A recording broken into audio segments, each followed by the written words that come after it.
Staying consistent, I move with the clock. I'm in the zone, I'm not casting a stone. I'm finna stand on a rock, firm foundation. I got that dog in me, like 101 Dalmatian. I got girl with me, so under there, I'm still finna make it. I'm still finna take it. I hopped in the ring and I'm still going crazy. I cut off this sin like I just got a taper. I walk in the storm and then God gave me favor. I'm still going forward. I just had to lock in the Lord. I knew that I'm finna make it.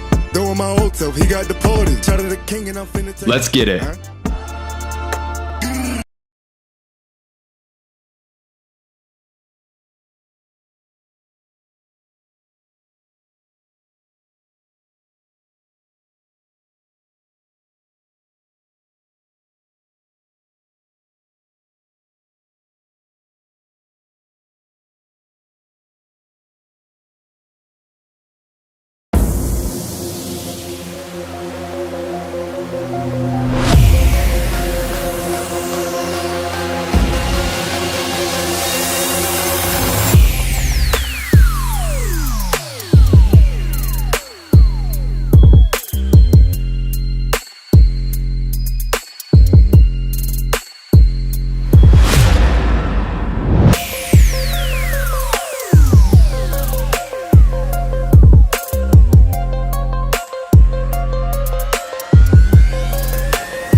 Staying consistent, I move with the clock. I'm in the zone, I'm not casting a stone. I'm finna stand on a rock, firm foundation. I got that dog in me, like 101 Dalmatian. I got girl with me, so under there, I'm still finna make it. I'm still finna take it. I hopped in the ring and I'm still going crazy. I cut off this sin like I just got a taper. I walk in the storm and then God gave me favor. I'm still going forward. I just had to lock in the Lord. I knew that I'm finna make it.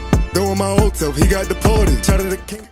What's going on, everybody? I'm your host, Zach Shoemaker, as a lot of you guys know me as SchuZ, and this is going to be an interesting episode because obviously it is quite late if you're on my side of the coast, and also it's going to be quite early if you're on the east side of the coast. So good morning, good evening, whenever you're watching this show. I appreciate you guys all for tuning in.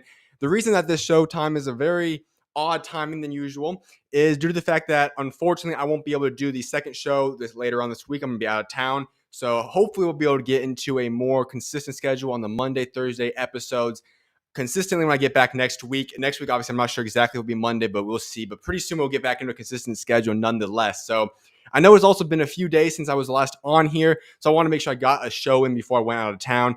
Obviously, I was working on getting a lot of content out there, as you probably have noticed throughout YouTube and all of those social media platforms. That being said, though, today is going to be a great episode. I appreciate you guys for all tuning in. Whoever's tuning in live throughout the duration of the show is going to tune in later on and watch this after the fact and it's been recorded. But I hope you guys are having a great start to your guys' Wednesday. And I just wanted to welcome you guys all in here. I hope you guys had a great weekend as well. So I haven't talked to you guys since then. But today's got a jam-packed episode, lots to break down, lots to get into today. And it's going to start off, we're going to get through the verse of the day. We're going to talk about eternal echoes, and we're going to get through that. Then we're going to hop into combat currents. We're going to talk about all different kinds of stuff going on in the combat currents world. And then we're going to get into hardwood realities, and I'll be discussing some basketball topics and whatnot at that point in time. So with that being said, let's hop right up on into the show now. And the way I want to start the show off is, as I do typically, is with the verse of the day. And I'll then transition from that verse of the day into the eternal echo segment. So let's get to it. The verse of the day for today, James chapter 1, verse 5. If any of you lacks wisdom, you should ask God, who gives generously to all without finding fault, and it will be given to you. Friends, that's a very important, impactful verse. It's a great gift that we all have opportunities to. I think we all can admit that we certainly do like gifts, and well, God is willing to give us a gift right here in this passage. And so this verse will be going on alongside the ticker on the bottom of the screen throughout the duration of this show, so you guys can be able to think about that and meditate on this verse throughout the show. But what I do want to get into now is to fully break down this verse for you guys. I want to give you guys a message today about wisdom, because I think that it's one of the most undervalued aspects in the Christian walk, something that we maybe take too much for granted, and we don't fully get to embrace and live in the wisdom that God's called us to. And yet I think we could all utilize wisdom. None of us are perfect, no, but we all have areas to grow and could certainly gain wisdom. Therefore, this is how I'm going to transition into the eternal echo segment, which is from Genesis to Revelation, the mission to echo his eternal power. Are you a fool? I know you guys that's coming out quite harsh right then and there, but are you a fool? Now, I'm assuming a lot of you are probably thinking, well, why are you asking me, am I a fool? I say that because we all were fools, at least at one point in time. And in the eyes and in comparison to God, we all are fools, let's be quite frankly honest. Now, we can gain something to cure this potentially, but we all are fools to a certain extent and have been. Hopefully, we've progressed in the Christian walk, but at some point, we most certainly were fools. So I ask again, are you a fool? Well, the New Spring Church, they compiled a list of 10 different variations to let you know if you are a fool or not. And now these are 10, and they can be broken down into many, many different verses throughout primarily Proverbs, but ultimately throughout the entire Word of God, in which fool is referred to and talked about. And so I want to get into this. Here are 10 of the things that you can look at and say, well, if these apply to you, then quite frankly, you know what the answer is then. Speaking too much, putting hope in money, having no self-control, gossiping, not planning ahead, meddling in the matters of others, speaking quickly, being stubborn, being lazy, being stingy. Yeah. I think that could apply to all of us. Maybe not 1 through 10, but maybe 2 or maybe 5, maybe 10, maybe 1 or 2, or maybe even all of them. I don't know.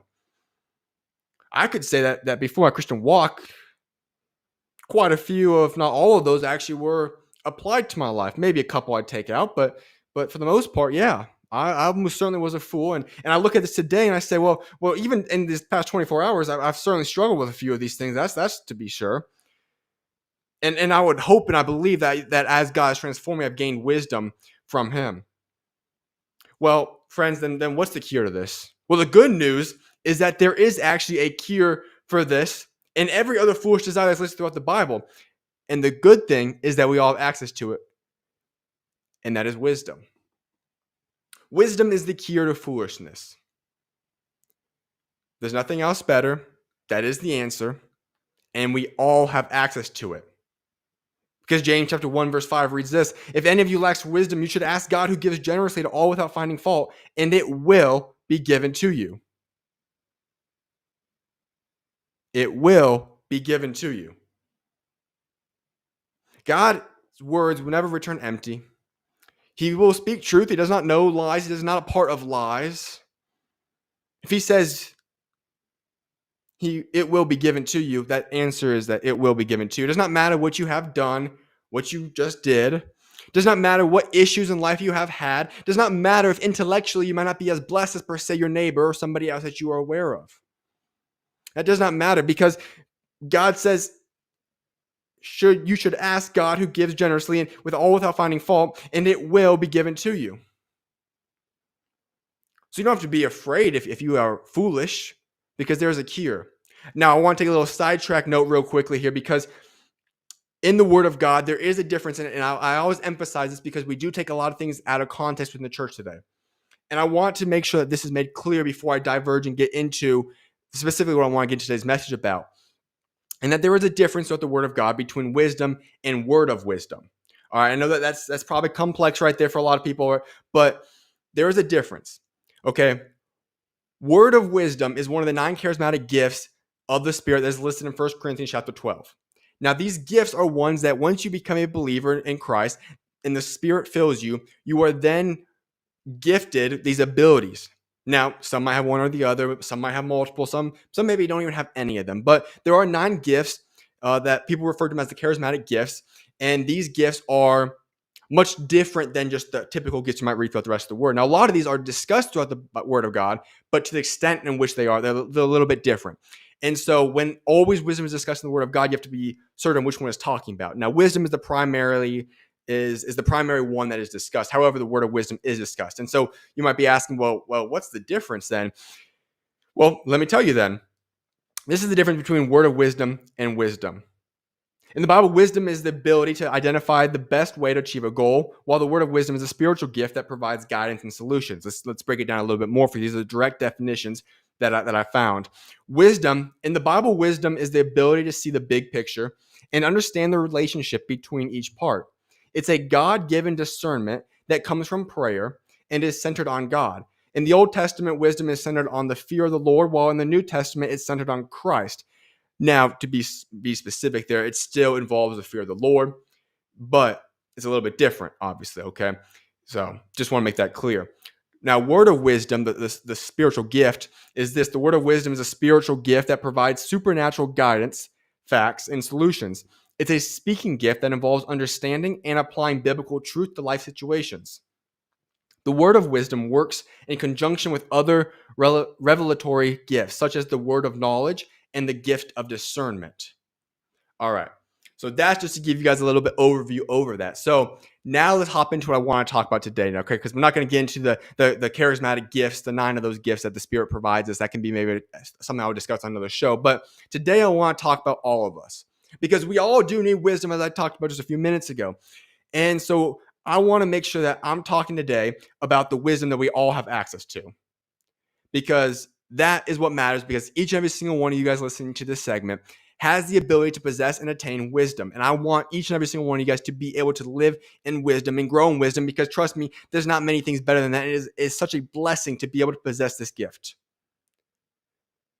And the reason I think this is special is because, all right, here's a sports show you guys are currently listening to. I know this obviously is the gospel edition of version, the front part of the show, but I'm going to discuss boxing, and I'll talk about combat sports, talk about basketball here in a little bit.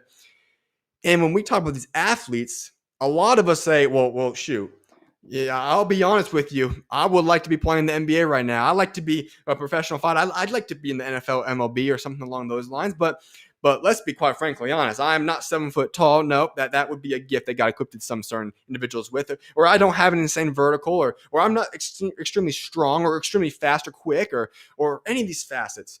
No, those are gifts that God gives each and every single one of us. And actually, you do have spectacular, special gifts that He's given you to be able to utilize in your world, in your life. But those are special gifts just for each and every single one of those individuals and His creations. But there is a gift that no matter how you're born, where you were born, when, how, etc., none of that matters in this terms, that you have the ability to access wisdom. You can add something to your arsenal just simply by what I'm going to discuss today. And so you might ask, well, why do I want wisdom? Well, here's the answer, folks. Proverbs chapter 4, verse 6 to 7 says this: do not forsake wisdom, and she will protect you. Love her, and she will watch over you. The beginning of wisdom is this: get wisdom. Though it cost all you have, get understanding. Wisdom, folks, it is the guiding principle to life. With wisdom, it will guide you in how to walk through life, to make the proper decisions that glorify God. Now, I'm talking biblical wisdom, obviously, let's make that clear, but wisdom is what's going to help you through life, to make the proper decisions. We all got those to make, right? We all got those decisions, some bigger than others, but we all have decisions to make in this journey. Discernment, and ultimately that stems from wisdom, that's going to help you during this journey. Well, how does it start? Well, Proverbs chapter 9, verse 10 reads this: the fear of the Lord is the beginning of wisdom, and knowledge of the Holy One is understanding. I mentioned a little bit ago that fear of the Lord, that's obviously still a portion of how to gain wisdom. And so how does it start? Well, you have to be in a position where your mindset is set upon fearing the Lord. Now, don't get this twisted. This is not a trembling fear. This is not a you went to a haunted house and you're trembling in fear. No. That's not the fear we're talking about here. The fear, when we refer to this in the Word of God, is an extreme reverence for the Lord God Almighty. It is a ability to recognize how good, to the max potential that we are capable of as humans, He is. To seek His goodness, His love, and how powerful He is. That is what we're supposed to do. And under that, we submit to Him. That is how we actually fear the Lord, having such a reverence of how great He is and better than He is than us. So that's how it starts. You have to fear the Lord, and in that you will be able to then gain wisdom. And so that's obviously critical. But then you say, okay, so I might have attained this wisdom now, and I've started this process. But when do I use wisdom? Well, I'm going to give you guys a list. These are the versions and examples of how we are to be able to utilize wisdom in the Word of God. It says this: it can be exercised through persecution, defending the faith, problem solving, dealing with unbelievers, everyday living, interpreting God's truth, and imparting God's truth. So basically everything, all right? Anything that revolves around you need to make some form of a decision, which is every second in your life. You can utilize wisdom to make the right opportunities and choices there. And I think that is obviously should be quite inspiring to each and every single one of us, because we're going to need wisdom no matter what.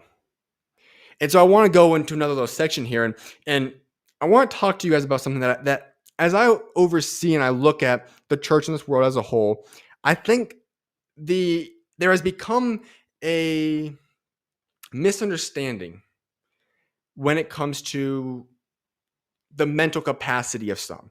And what I mean by that is that the brain is special and unique and it has many different things, but we've somehow come to a conclusion where we've almost combined knowledge, intelligence, and wisdom into one thing and consider them all wise or all intelligent or all knowledgeable.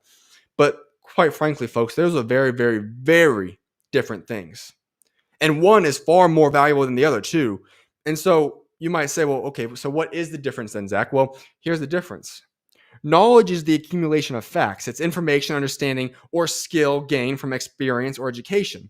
Knowledge is often applied to business decisions or opportunities.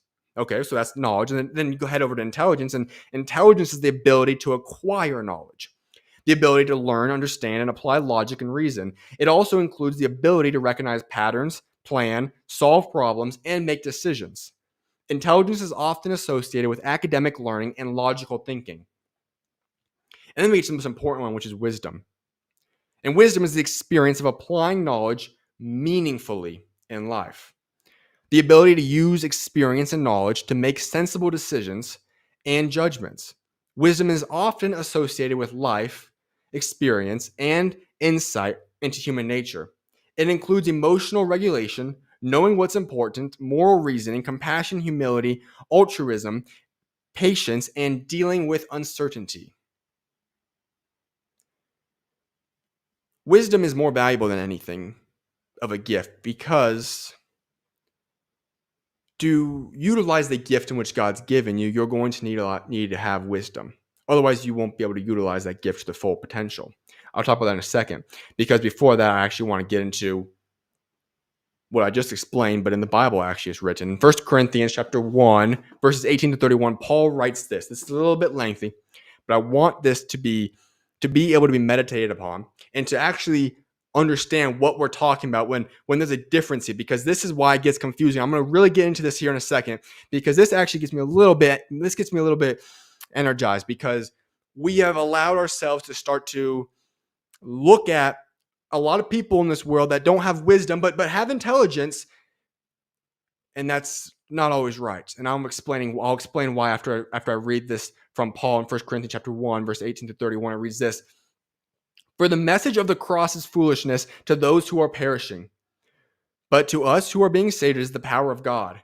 For it is written, I will destroy the wisdom of the wise, the intelligence of the intelligent I will frustrate."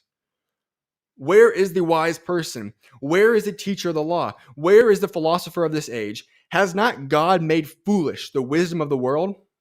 For since in the wisdom of God, the world through its wisdom did not know him, God was pleased through the foolishness of what was preached to save those who believe. Jews demand signs and Greeks look for wisdom, but we preach Christ crucified, a stumbling block to Jews and foolishness to Gentiles. But to those whom God has called, both Jews and Greeks, Christ, the power of God and the wisdom of God. For the foolishness of God is wiser than human wisdom, and the weakness of God is stronger than human strength. Brothers and sisters, think of what you were when you were called. Not many of you were wise, but by human standards. Not many were influential. Not many were of noble birth. But God chose the foolish things of the world to shame the wise. God chose the weak things of the world to shame the strong. God chose the lowly things of this world and the despised things and the things that are not to nullify the things that are, so that no one may boast before him. It is because of him that you are in Christ Jesus, who has become for us wisdom from God. That is our righteousness, holiness, and redemption. Therefore, as it is written, let the one who boasts boast in the Lord.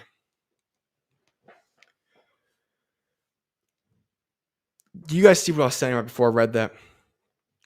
We look at today's world, and I wanted to give you guys an explanation of the difference between wisdom, intelligence, and knowledge, because there is a drastic difference. We just read about this. A lot of us in the world seek those that have high status, that appear to be smart intellectuals, and we value them in their words, and we have that impact our lives. But we read right here that the Lord can make those that are intelligent foolish. He's going to make them frustrated. He's going to destroy the wisdom of the wise, and that's the worldly wise, as it goes on to clarify. He's going to frustrate the intelligent. And you might be wondering, well, what does this look like? Well, let me be honest right now with you guys. You need wisdom, and without wisdom, these other gifts don't matter. Intelligence and whatnot are gifts. And so what I want to explain to you guys, and I'm not going to go into full extent on this today, but this will be done at another time, most likely. There's a lot of theories that we are taught in today's world.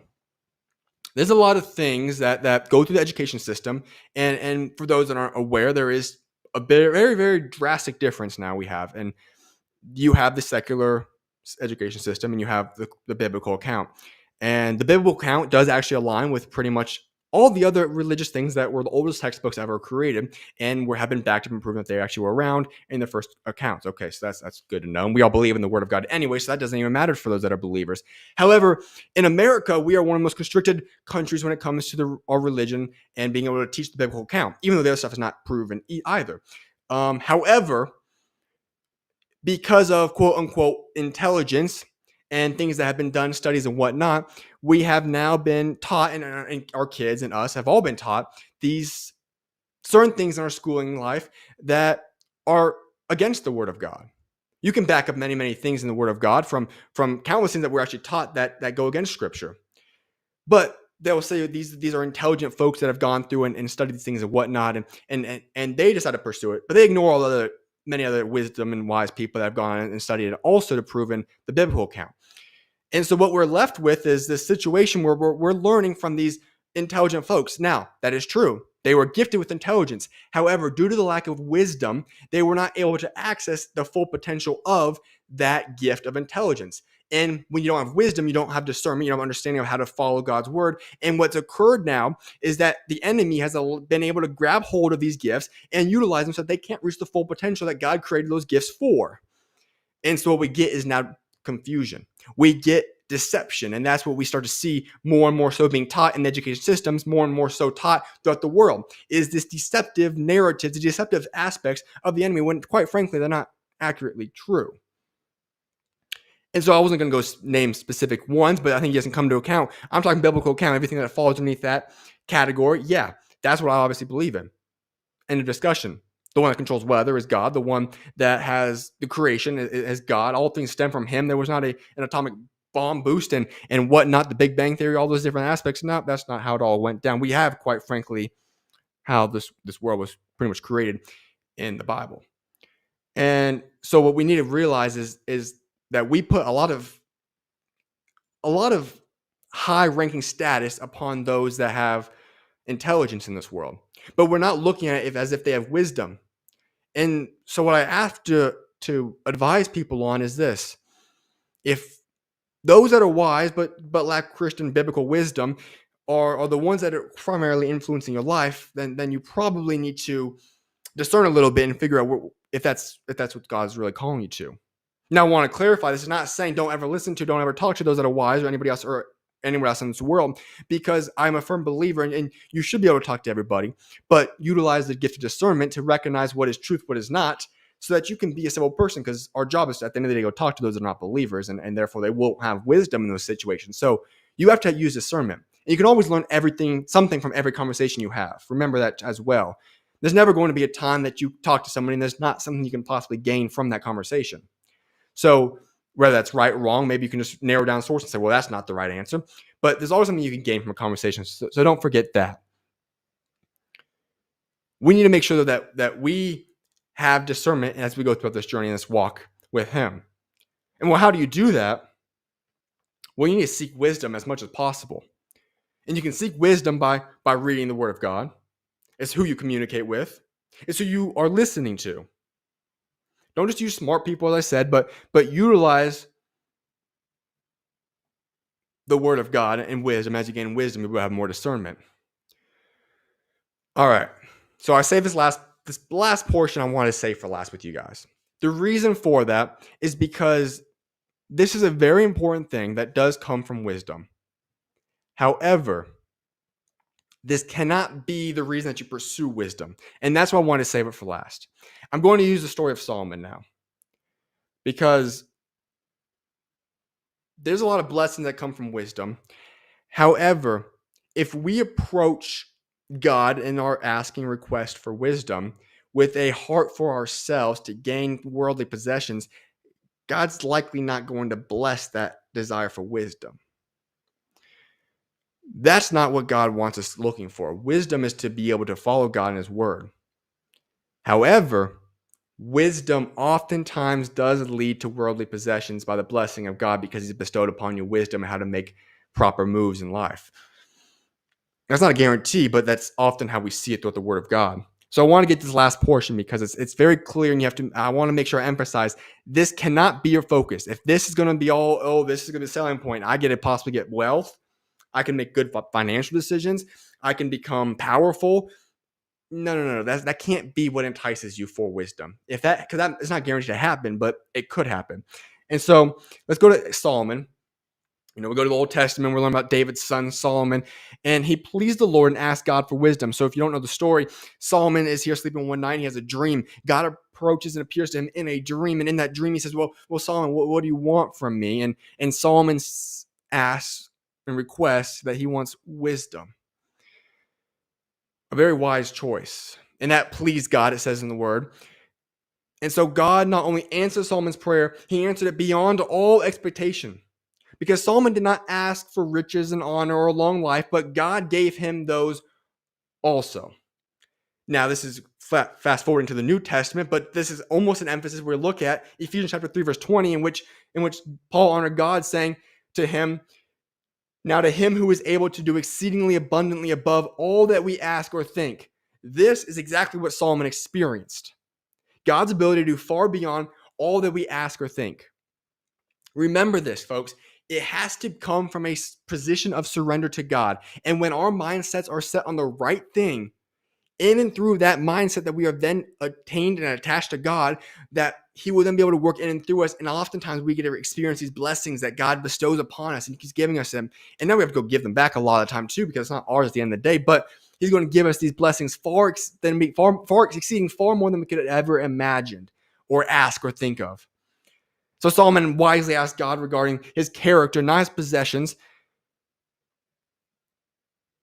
which are far more important to value. God answered Solomon's prayer and made him wise, and made him powerful, rich, influential, and had a glorious reign for a large portion of his time in Israel. So yes, there are certainly blessings that do come from a walk with God and wisdom. I want to conclude this now with a few different reminders and helpful tips for you guys.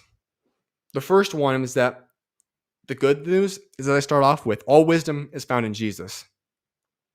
He is the one who exercised wisdom in the supreme way, and we're called to follow his ways. The Old Testament, Solomon is known as the wisest man to ever live, obviously outside of Jesus. But in the New Testament, we have the ways of Jesus. Now, we can utilize everything from the Word of God because all is God-breathed. But when we look at trying to live like Jesus, he exercised wisdom in the supreme way. He mastered, he is all wisdom. He is the one that's perfect and knew all and was all. And we're to follow that example. The next aspect is an aspect that is going to be convicting for a lot of people. Because I probably and possibly have got a few of you guys a little bit excited now, because now people are like, oh, I want to get that wisdom. Hopefully it's not for the reason I just talked about a little bit ago, but you're going to realize real quickly it takes time to get wisdom. God's going to give it to you, but you're going to have to put the work in as well. And then you look at your schedule and I don't got time for that. And so then you're going to probably potentially go on and say, well, it's over, I guess. I'm just not going to get it because I don't have time. But you do have time. And here's the problem that I find with a lot of things, and I'm here to blame fully for this, and why I transitioned my life when I changed my life. Becoming part of a schedule, which is what I talked about in the beginning portions, it's a large thing. You talk about schedule and planning for the future and planning your days and whatnot. That's heavily discussed with the Word of God. And so I've applied that into my life, and I've taken out a lot of things from my life to be able to attain what God's called me to, at least to the best of my ability, right? But we all have 24 hours. Everyone listening to this has 24 hours. So what's the answer? Well, you got to cut some of that garbage out. This world is filled with the desire now for rest. It's filled with the desire for entertainment. Distractions are consuming people's minds and taking away time for wisdom, gaining time. You don't need a lot of that garbage. You have an option. You could go watch something, a TV show, a movie, or whatnot, or you can go get involved and actually learn wisdom. And what I see so often is that you have the choice, and you have to find a way to, in a sense, rank them, right? What is more important? What's going to get me the most, right?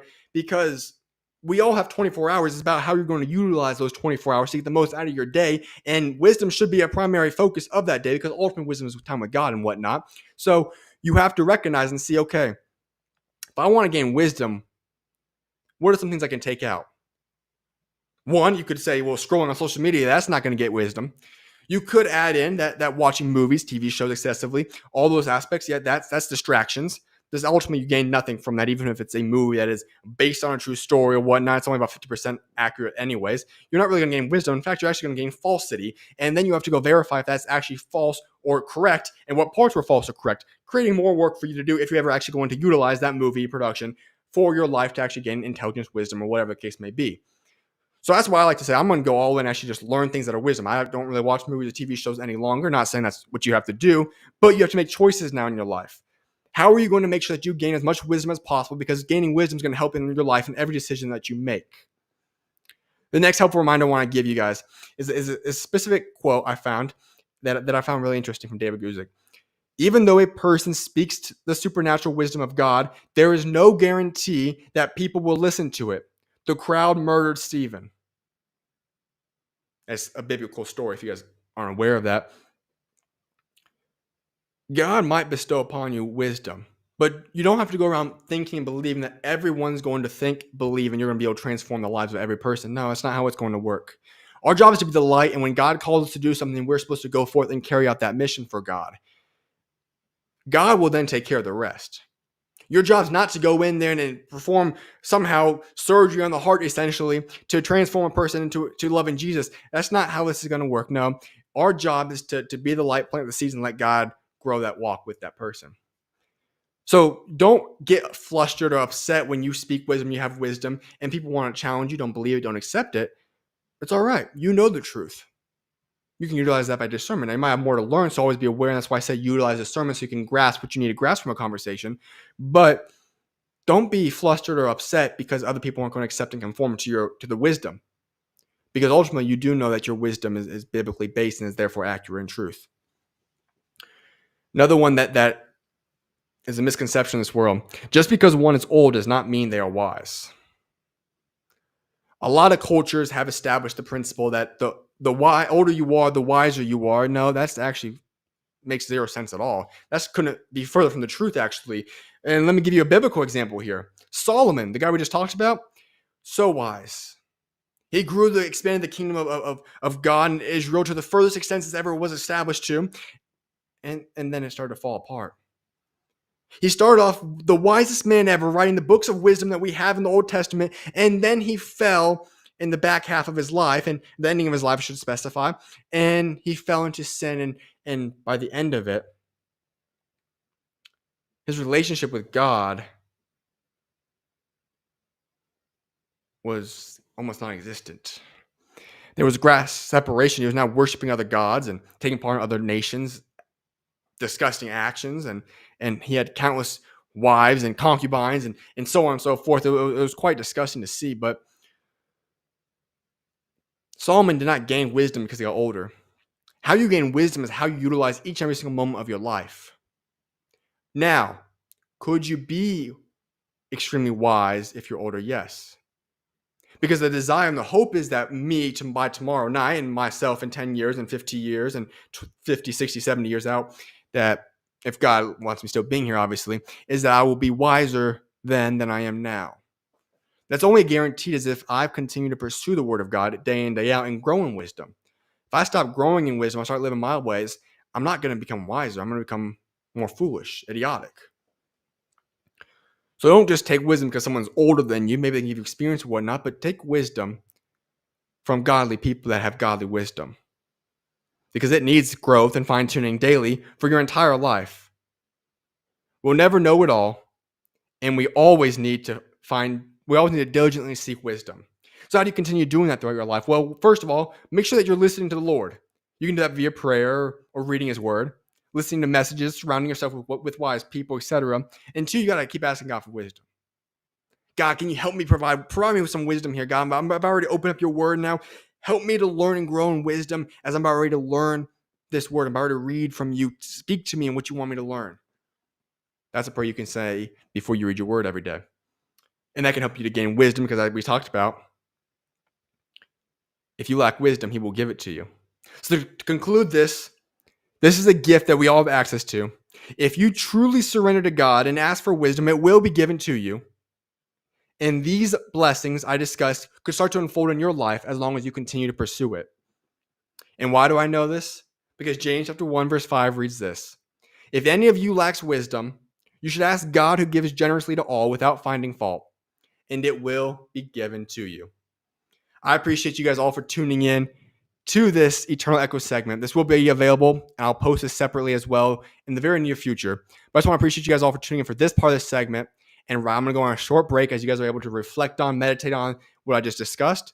And I'll get right into Hardwood realities after this break. We'll break down some basketball discussions, some NBA talk, some college basketball, and we'll hop into that part of the show. So I'll see you guys in just a few short minutes. May God bless you guys all. See you guys shortly.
From the moment I was born, a ball was in my hands and a deep passion for sports was ignited.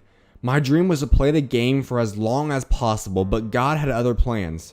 After battling with severe illnesses caused by black mold poisoning for nearly 4 years, I made the difficult decision to let go of my on-court dreams heading into my junior year of high school. However, I was determined to have one last victorious moment as an athlete, and that was achieved on February 9th, 2019, when I ran a marathon at the age of 16. That night, as I took a recovery Epsom salt bath, I felt God place on my heart the idea to start a podcast. Although I didn't know where to begin, the first episode of SchuZ Views dropped on March 11th, 2019. Over the next 1,183 days, more than 600,000 people tuned into 1,056 interviews. Then, on June 6, 2022, my final interview for over a year was released featuring Jameer Young. I never once thought that I'd be off the air for over a year. But the truth is, there was something missing in me. At first, I thought creating a website would help fill that void, so I went and put together SchuZ.net, but nothing changed. Throughout the next month, I continued searching for answers, and eventually, God worked in the only way that would have gotten my attention at that point in time. Through something work-related. By the end of July 2022, my parents blessed me with the opportunity to build a studio. However, before breaking ground, the real change began. On August 3rd, 2022, my life changed forever. Once again, I happened to be taking a bath late into the night, and suddenly, an indescribable feeling came upon me. It was a profound urge to open up my Bible and read. I turned to 2 Corinthians chapter 4, and since that night, not a single day has passed without me spending time in the Word. You see, what was missing all along was Jesus. On August 6th, my dad and I began to lay the foundation for the next chapter of my career. Simultaneously, the foundation of who I was created to be was also being laid. Over the years, I had lost sight of my Lord and Savior Jesus Christ. I knew of God, but I didn't know Him, and I certainly was not following or living like Him. But day by day, the new me began to take shape. My former self's sole priority faded away, and I began to live out the acronym I often talked about, FJTFOE. It stands for First Jesus, then Family Over Everything. God became my everything, and He transformed me entirely. He helped me rediscover my love for family, running, lifting, playing basketball, giving back, the church, and most importantly, Him. This journey began with a craving to nourish my old identity, but God's hand was always in control, rapidly shaping my new identity. As God transformed me, He also grew my relationship with every member of my family. Together they stood by me and contributed to the person I am today. Through it all, Ephesians chapter 3 verse 20 manifested its truth in my life. The blessings I received far exceeded anything I could have imagined. The truth is that God's hand has always been there, but now I'm committed to following His path. Although I may look different, and my heart has undergone a profound change, I am truly blessed to announce the beginning of a new chapter. Starting July 24th, I will be launching my new show, the SchuZ Show, which will air on my YouTube channel every Monday, Wednesday, and Thursday from 5 to 7 p.m. Eastern Time. I can't wait for you guys to join me in this next chapter. I'll see you guys soon, and may God bless you all.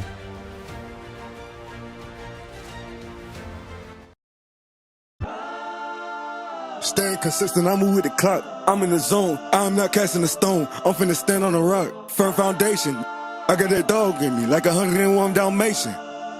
I got girl with me, so I know that I'm still finna make it. I'm still finna take it. I hopped in the ring and I'm still going crazy. I cut off this thing like I just got a tape. I walk in the storm and then God gave me favor. I'm still going forward. I just had to lock in the Lord. I knew that I'm finna make it. Throwing my old self, He got deported. What's going on, everybody? Welcome back to the SchuZ Show. I'm your host, Zach Shoemaker. I appreciate everyone for tuning in so far during the show, and everybody's going to watch this later on. Hope you guys are off to an incredible morning for those of you that are tuning in right now.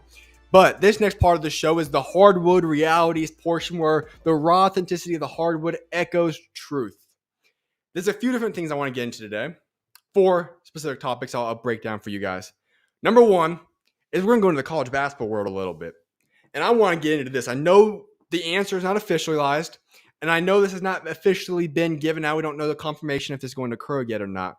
But man, I've been excited to get into this topic because this came out about a week and a half ago. And I've been preparing for this one. We're going to talk Big 12 basketball. And let's start right off with this.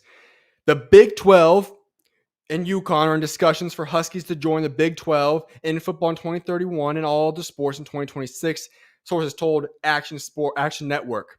And then the next portion of that is that Big 12 presidents must approve, but Commissioner Brett Yormark has been long time a proponent of the Huskies, sources said. UConn officials visited in person with Big 12 ADs in Dallas last week as the school and conference remain in serious expansion negotiations, sources tell Yahoo Sports. All right, this is exciting news because here's a little vision I'm going to give you guys. This is why I'm excited. I've seen this prospect and potential for the Big 12 for the past couple of years and what Brett Yormark has been trying to build out here right now. And I am very, very high and excited for it. I went into a little bit of detail last year, but I'm going to give you guys a full story on this now because here's what I see when I see this. I see that Brett Yormark is trying to turn the Big 12 into a conference that is going to become an international brand.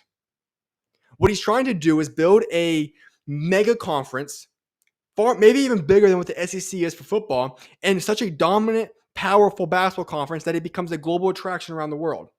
That's what I see Brett Yormark trying to build right now in the Big 12. And a lot of people will say, well, what's the benefit towards that? Because in America, a lot of us recognize that, well, in America, football is primarily the dominant sport. Non-negotiable, non-debatable. You're not going to outbeat football in America. So what do you have to do? You have to globalize this branding. And why is that critical? Well, here's some stats I pulled up for you guys that I want people to be able to see. Nielsen Sports Study says this: with almost 3 out of 4 people being interested in basketball in the researched territories, this makes it the second most popular sport globally behind football. This is soccer, obviously. This was also underlined by interest growing from 68% to 74% between 2019 and 2023.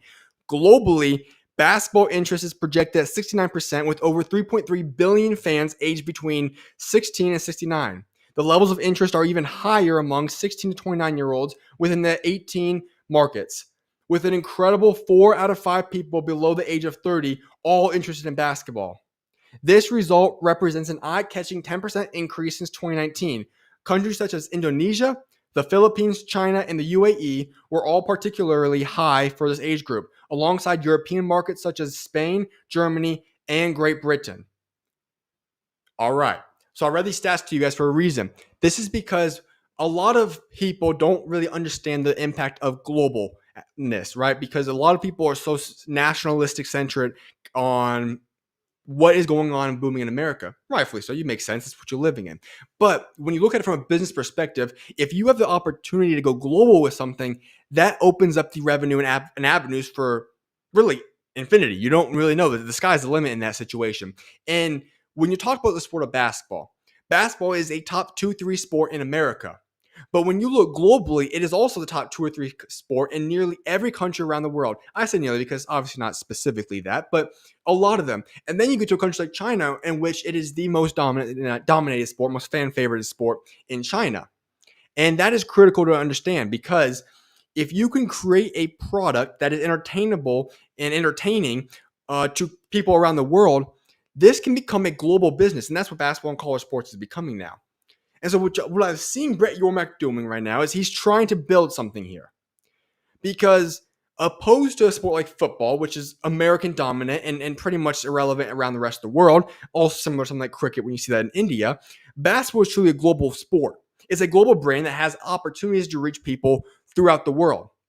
And you want to ask, well, why do I assume that this is what Brett Yormark is doing? Well, look at what he's trying to schedule. This year, we're going to have Houston playing in Texas, Houston playing Kansas out in Mexico City.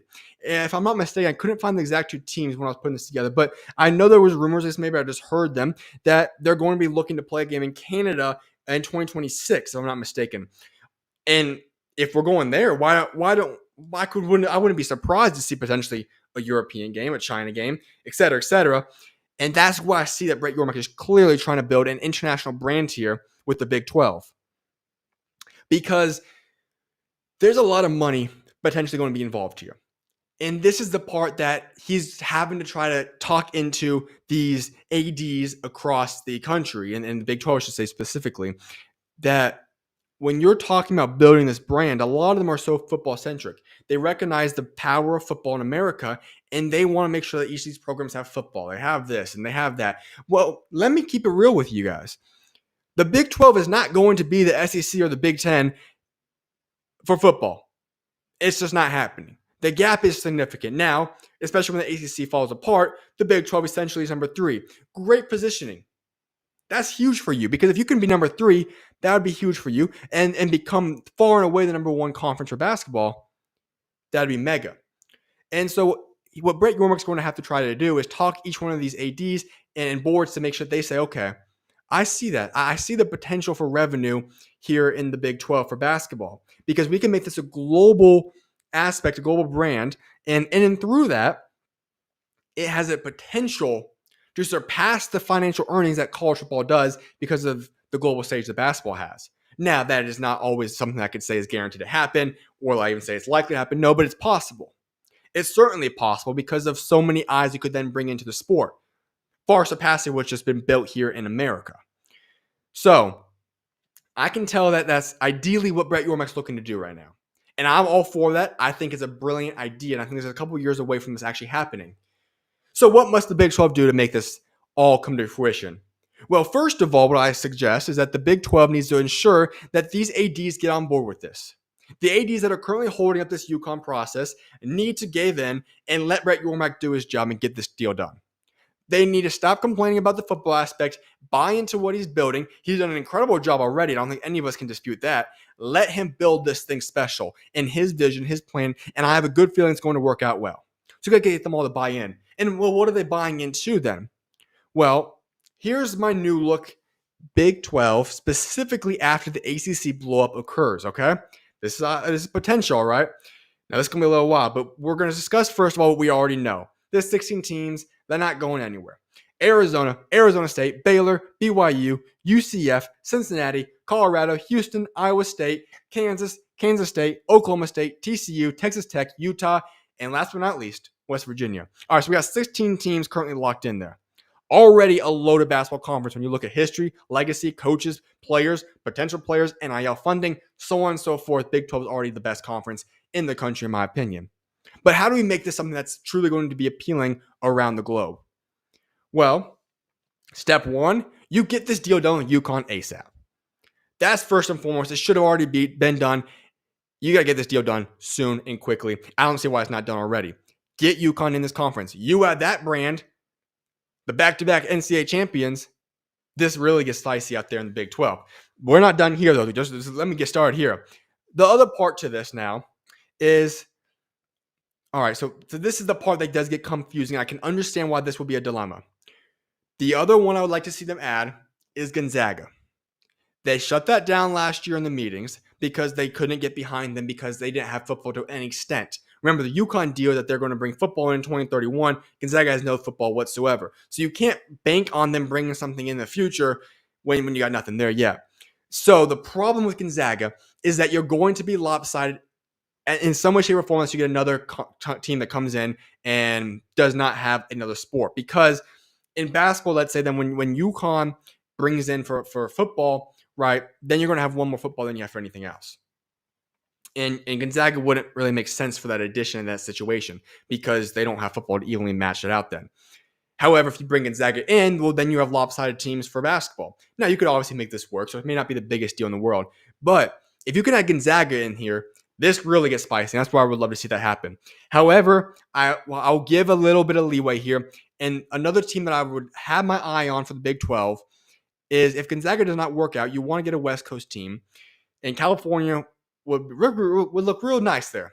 And so what I would suggest is if they can get San Diego State. Remember, they're in this little weird scenario where you have the Mountain West. It's essentially now become, the new high major conference of the West Coast with the Pac-12 disintegrating now. So San Diego State is potentially a team that could move, and they have football.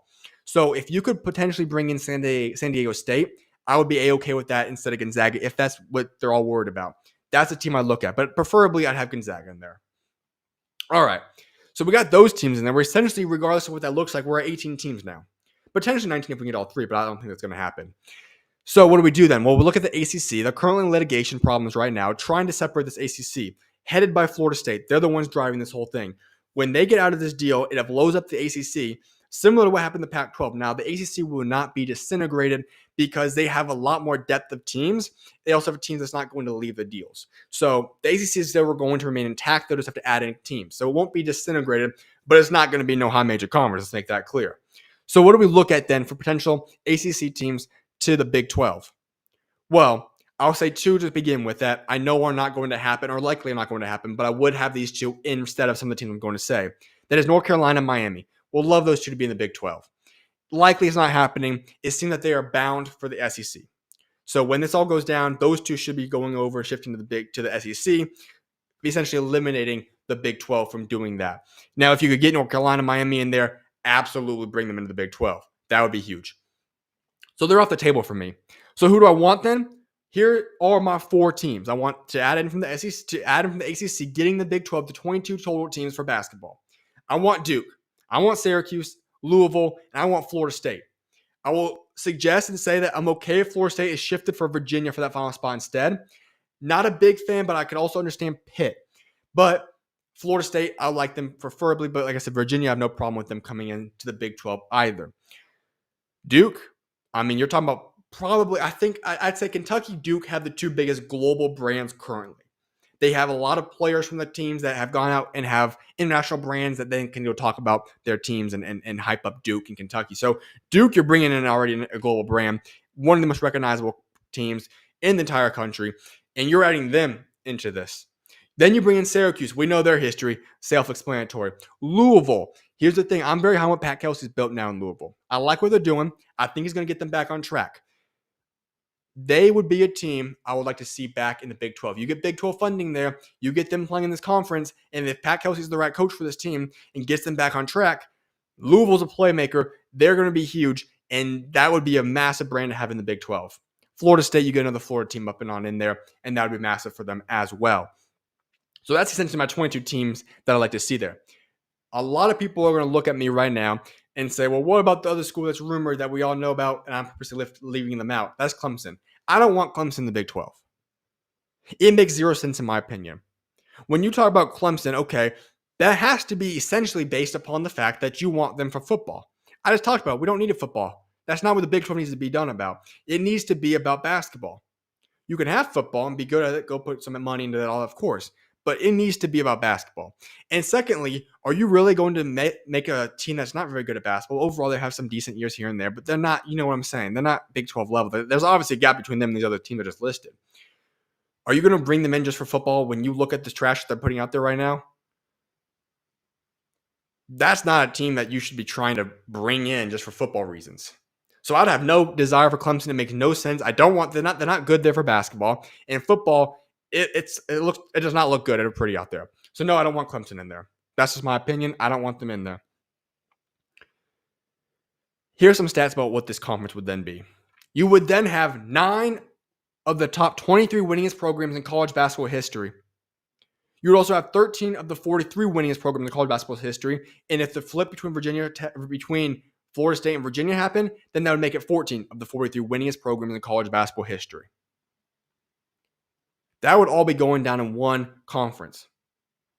You would have matchups of yearly top 5, top 10 teams consistently between Arizona, Kansas, Duke, Syracuse, Houston, etc., etc. And we talk about what's going to happen when we get the share and where people are going to have to start getting paid now. Each one of these Big 12 teams could get a lot of money. You look at a school like Arizona State, I've said many times, they're starting to get going. Hurley's got this team building something now. If they get money out there in Tempe, that's a hot place to get players playing at. A couple of different big prep schools down here in Arizona, close locally. They can recruit a lot of local talent there. You get to live in Tempe, one of the very, very popular destination point. They could get booming out there in Arizona State. You've got a lot of teams here that have history, that have talent, and this would be how you build an international brand of a lot of guys that essentially would be a preparatory for the NBA then. Because this conference would be pushing countless NBA guys year in and year out over and over and over again. So that is why I am super high on this. This UConn deal better get done ASAP. I don't know what the holdup is. I know what the holdup is, but I don't know who is holding it up, and I don't know why, because it's ridiculous. So what needs to happen is they need to get this UConn deal done. Let the ACC thing happen. I understand that's something they can't negotiate yet. It has to be drawn out over a period of time. The litigation needs to be over with. Once that process is done, the floodgates open. Go get them. And then secondly, obviously, or thirdly, you have to go work on getting that other team. If it's going to be possibly 2 in Gonzaga and San Diego State, like I said, that's not going to probably work. But If you can get Gonzaga, that's your number one option. Number two option is getting San Diego State. And that, my friends, would likely form what I believe could be an international brand and potentially rival the earnings of a predominantly football conference in America if you do make that an international brand. Regardless of what it is, I will give massive props. Brett Yormark, he is the real deal. That guy knows how to build something special. He's had a great track record before he even took over in the Big 12, and he's continued to build upon that throughout his career so far in the Big 12. He is sensational what he's done and built out there. So that's what I hope occurs in the Big 12, and I truly do have a lot of excitement for what could possibly happen in the next few months or years to the Big 12. All right, now let's shift over to the NBA. All right. 2 episodes ago, I had a team preview for the Philadelphia 76ers. And just a thing I happened to do, and I guess that happened to get a lot of likes. A lot of people seem to enjoy the team breakdowns I did. So I started thinking about it, right now we're in a position where, quite frankly, there's not a lot of NBA basketball news to talk about.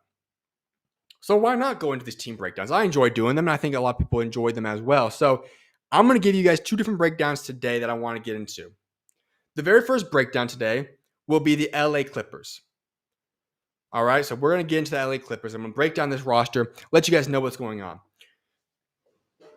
And that's the very first aspect I want to get into for the Clippers. All right. For the LA Clippers, the first news I want to get into is that over the past weekend, the LA Clippers and center Ivica Zubac, he has agreed to a 3-year, $58.6 million contract extension. This gets the max available for 3 seasons and is now guaranteed for a total of 4 seasons for the Clippers. Obviously, that's a big deal for them to get Zubac back.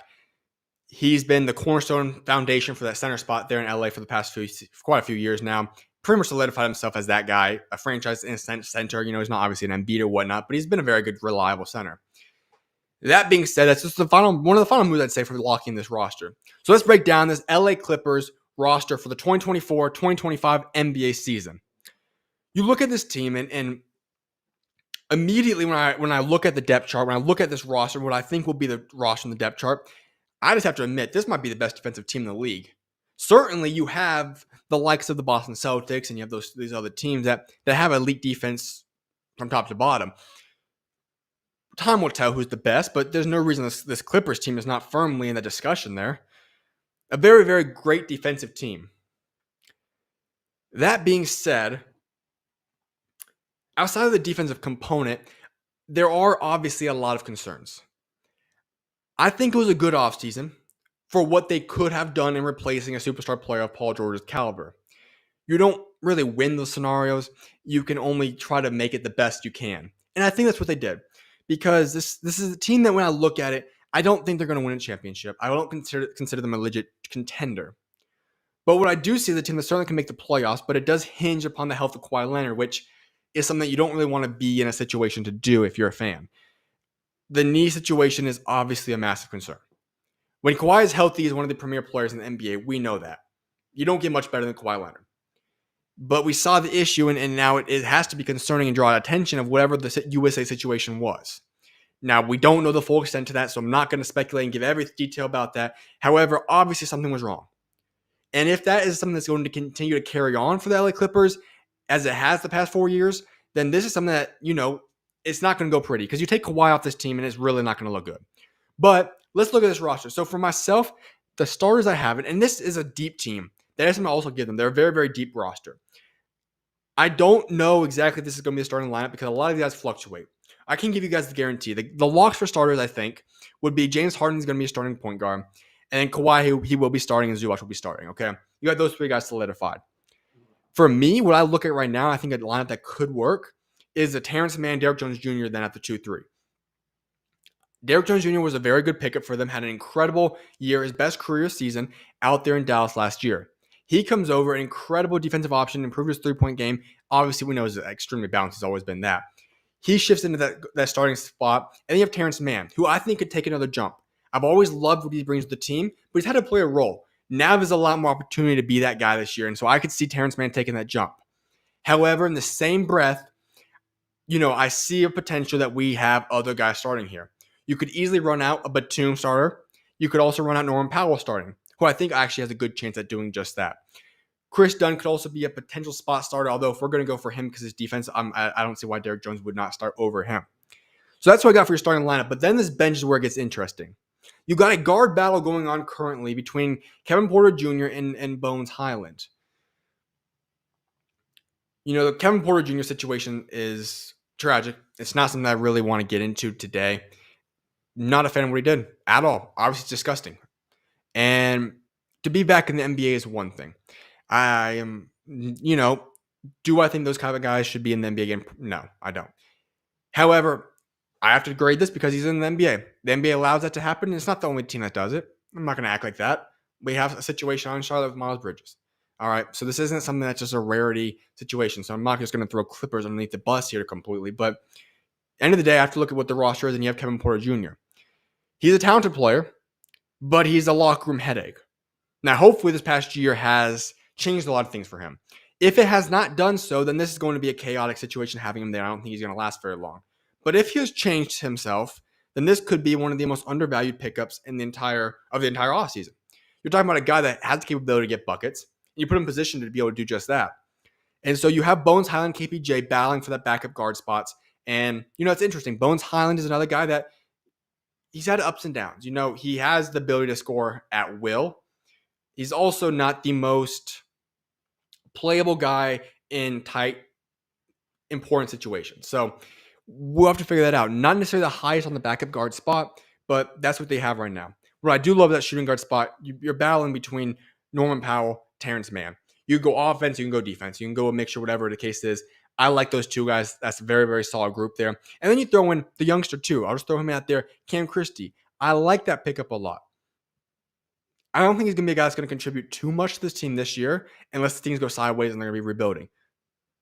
But what I do see is a guy that can be developed. Maybe he gets some spot minutes, but he's a guy that do like that draft pick just to highlight that because he was a good draft pick in my opinion. Then you go with the Chris Dunn edition. Love that one. He's a guy that revived his career and has officially found himself in a good role. He knows how to play defense correctly, play hard. He's an elite defensive player, might I add. And he's a guy that you can see in rotation contributing consistently. And then you have Amir Coffey. He's a guy that's obviously been around for a few years. He knows his role. He's going to bring just that to the team this year and should be valuable in that regard. Then you go down, like I said, Nick Batum's a guy I would not be surprised starting. There's so many lineup combinations you have with this team. It's very hard to pinpoint what it's going to be because this team has depth and it's probably going to take some time. We might not know until January, February what this team's lineup is going to look like. And that's even if they don't do any trades. So Batum's another guy I do like a lot. And then you have Kobe Brown. He's a guy that I've always liked. And I think he could take a jump if given the proper minutes because he is very, very talented and I would love to see him get more minutes and opportunity. Then you get to the center spot. Mo Bamba has not been able to establish himself as his role in the NBA to this point yet. However, when it comes to Mo Bamba, he does have the ability to play. And he's going to have to play because there's nobody else behind him at center. You have PJ Tucker essentially, who I don't even know if he's going to be on the roster to begin with because that leads me to my other point. You do have a roster battle essentially in training camp between PJ Tucker and Kai Jones. Now, maybe both don't make it. I don't know. But that's essentially what's going to happen because Kai Jones is on a non-guaranteed deal. He could get promoted to a SchuZ deal, but we'll see who kind of earns that minutes there. But that is the weakness I do see for the Clippers. They don't have the depth at center that I'd like to have. You look at the depth everywhere else, pretty darn good, especially that shooting guard, small forward, power forward spot. The point guard spot has depth, but it's questionable depth. You know what I'm saying with KPJ and Bones that I discussed. But the center spot is very questionable because Zubac is good. I like him. There's no issues there. However, he's obviously not an elite guy, but the backups behind him is very shaky and questionable. I'm not sure I'm going to trust Bamba if something happens to Zubac. And I don't know if I'm going to trust Tucker either. And Tucker's not even a legitimate center either. So that is definitely a weakness for the Clippers I'd like to see them address. And, let's be honest too. This isn't really the roster I thought the Clippers would head into when they're talking about building the stadium in which they built and they just opened up. The most spectacular stadium in the NBA in the Intuit Dome. And, them rolling out a potential contender with Paul George probably was the ideal situation. But it's not. You don't have that situation here, and you're going to have to adapt. And so this is still a good team. And most importantly, though, at the helm of it all, you have Tyronn Lue. When it comes to one of the top coaches in the NBA, he's certainly up there. Coach Spo is the best coach, and I don't think there's any debate about that, in my opinion. But then certainly the next group right underneath Coach Spo, Ty Lue is certainly highly up there. You could either say number 2 even. I love what Ty Lue brings as a coach. He's one of the best out there. So you got him leading this team. They're going to be a playoff team, obviously, as long as Kawhi is healthy. This team has a chance to be good, but are they contenders? I don't think so. However, this team is not a team that anybody's going to want to play. Let me make that clear. These guys don't want to play this type of defense in the regular season. So they should be able to get a lot of wins in the regular season. They're going to play hard. And it's going to be a team that, if you're an LA Clippers fan, you should be able to embrace this team. Because everyone on this team should give you everything they have. And they're going to play great defense. They're going to play hard. And then you also have a guy, and you have a hometown hero still in James Harden. You have a hometown hero still in Kawhi Leonard. You've got just a great overall team that should be easy to root for and support. So Clipper fans, this might not be a year you're going to win a championship. But the past few years, at the end of the day, you never expected to have your team healthy for the playoffs anyways. So have a team that, for the most part, you can look at and say, I know these guys are going to play hard. They're going to leave it all out there. Should be refreshing, should be energizing. And I think this is going to be a team that Clipper fans should be excited to watch because of those factors right there. So this is a team, like I said, probably not contenders. But could they certainly be a team that's going to be interesting, shake things up, and make it very difficult for a lot of good teams? Without a shadow of doubt, because this team has potentially the best defense in the entire NBA. Next up, I want to get into the Detroit Pistons. So we're going to shift over to the East Coast once again, and we're going to hop into the Detroit Pistons, discussing their situation, what they built this offseason. All right. It starts off with these moves for the Detroit Pistons. They go out there, and they part ways with Troy Weaver, the general manager, and the head coach, Monty Williams. They bring in Trajan Langdon as the new president. They bring in new head coach, JB Bickerstaff. This all follows the 14-win season that happened last year. When I look at the Detroit Pistons, here's what I'm going to say before I get into anything else. Good offseason. However, the changes need to stop. There is no way a young group of guys can find any form of continuity if you don't have sustainability, if you don't have consistency within your team and your organization. Young guys need consistency to develop. Young guys need veterans. Young guys need people that they can trust to help them. That is the exact opposite of what the Detroit Pistons have done. Firing coach after coach after coach, getting new GMs, changing the roster, changing who you're building around, drafting guys that then don't really make sense. They're not even playing guys that you draft high, switching the rotations and roles of these young guys consistently, time and time again, paying a ton of money for a head coach that you then fire the following year. All of these situations that keep on happening in Detroit, they needed to stop. I get it. This is the time to move on. You want to get rid of Troy Weaver? I agree. Good move. Monty Williams, you could debate that. Obviously, last year, the whole situation was a train wreck. I think he probably should have taken a year off before he went and took this job anyways, but they paid him a ton of money. So it is what it is. Not even that big of a deal. But this group now, Langdon and Bickerstaff, let them build this team and don't mess with them. Keep them in place for the foreseeable future. This team needs continuity. This team needs to have a situation where they are built together. They are built as a unit, and they actually can develop together. That's what needs to happen out there in Detroit, because it's been too much inconsistency since Cade Cunningham's got there to be able to ever see what this team's capable of. And that's never going to lead to success. And so when this offseason came, I said that the two biggest things I think the Detroit Pistons needed to do was, one, confirm that you are building around Cade and get him locked in. And on top of that, actually build around Cade.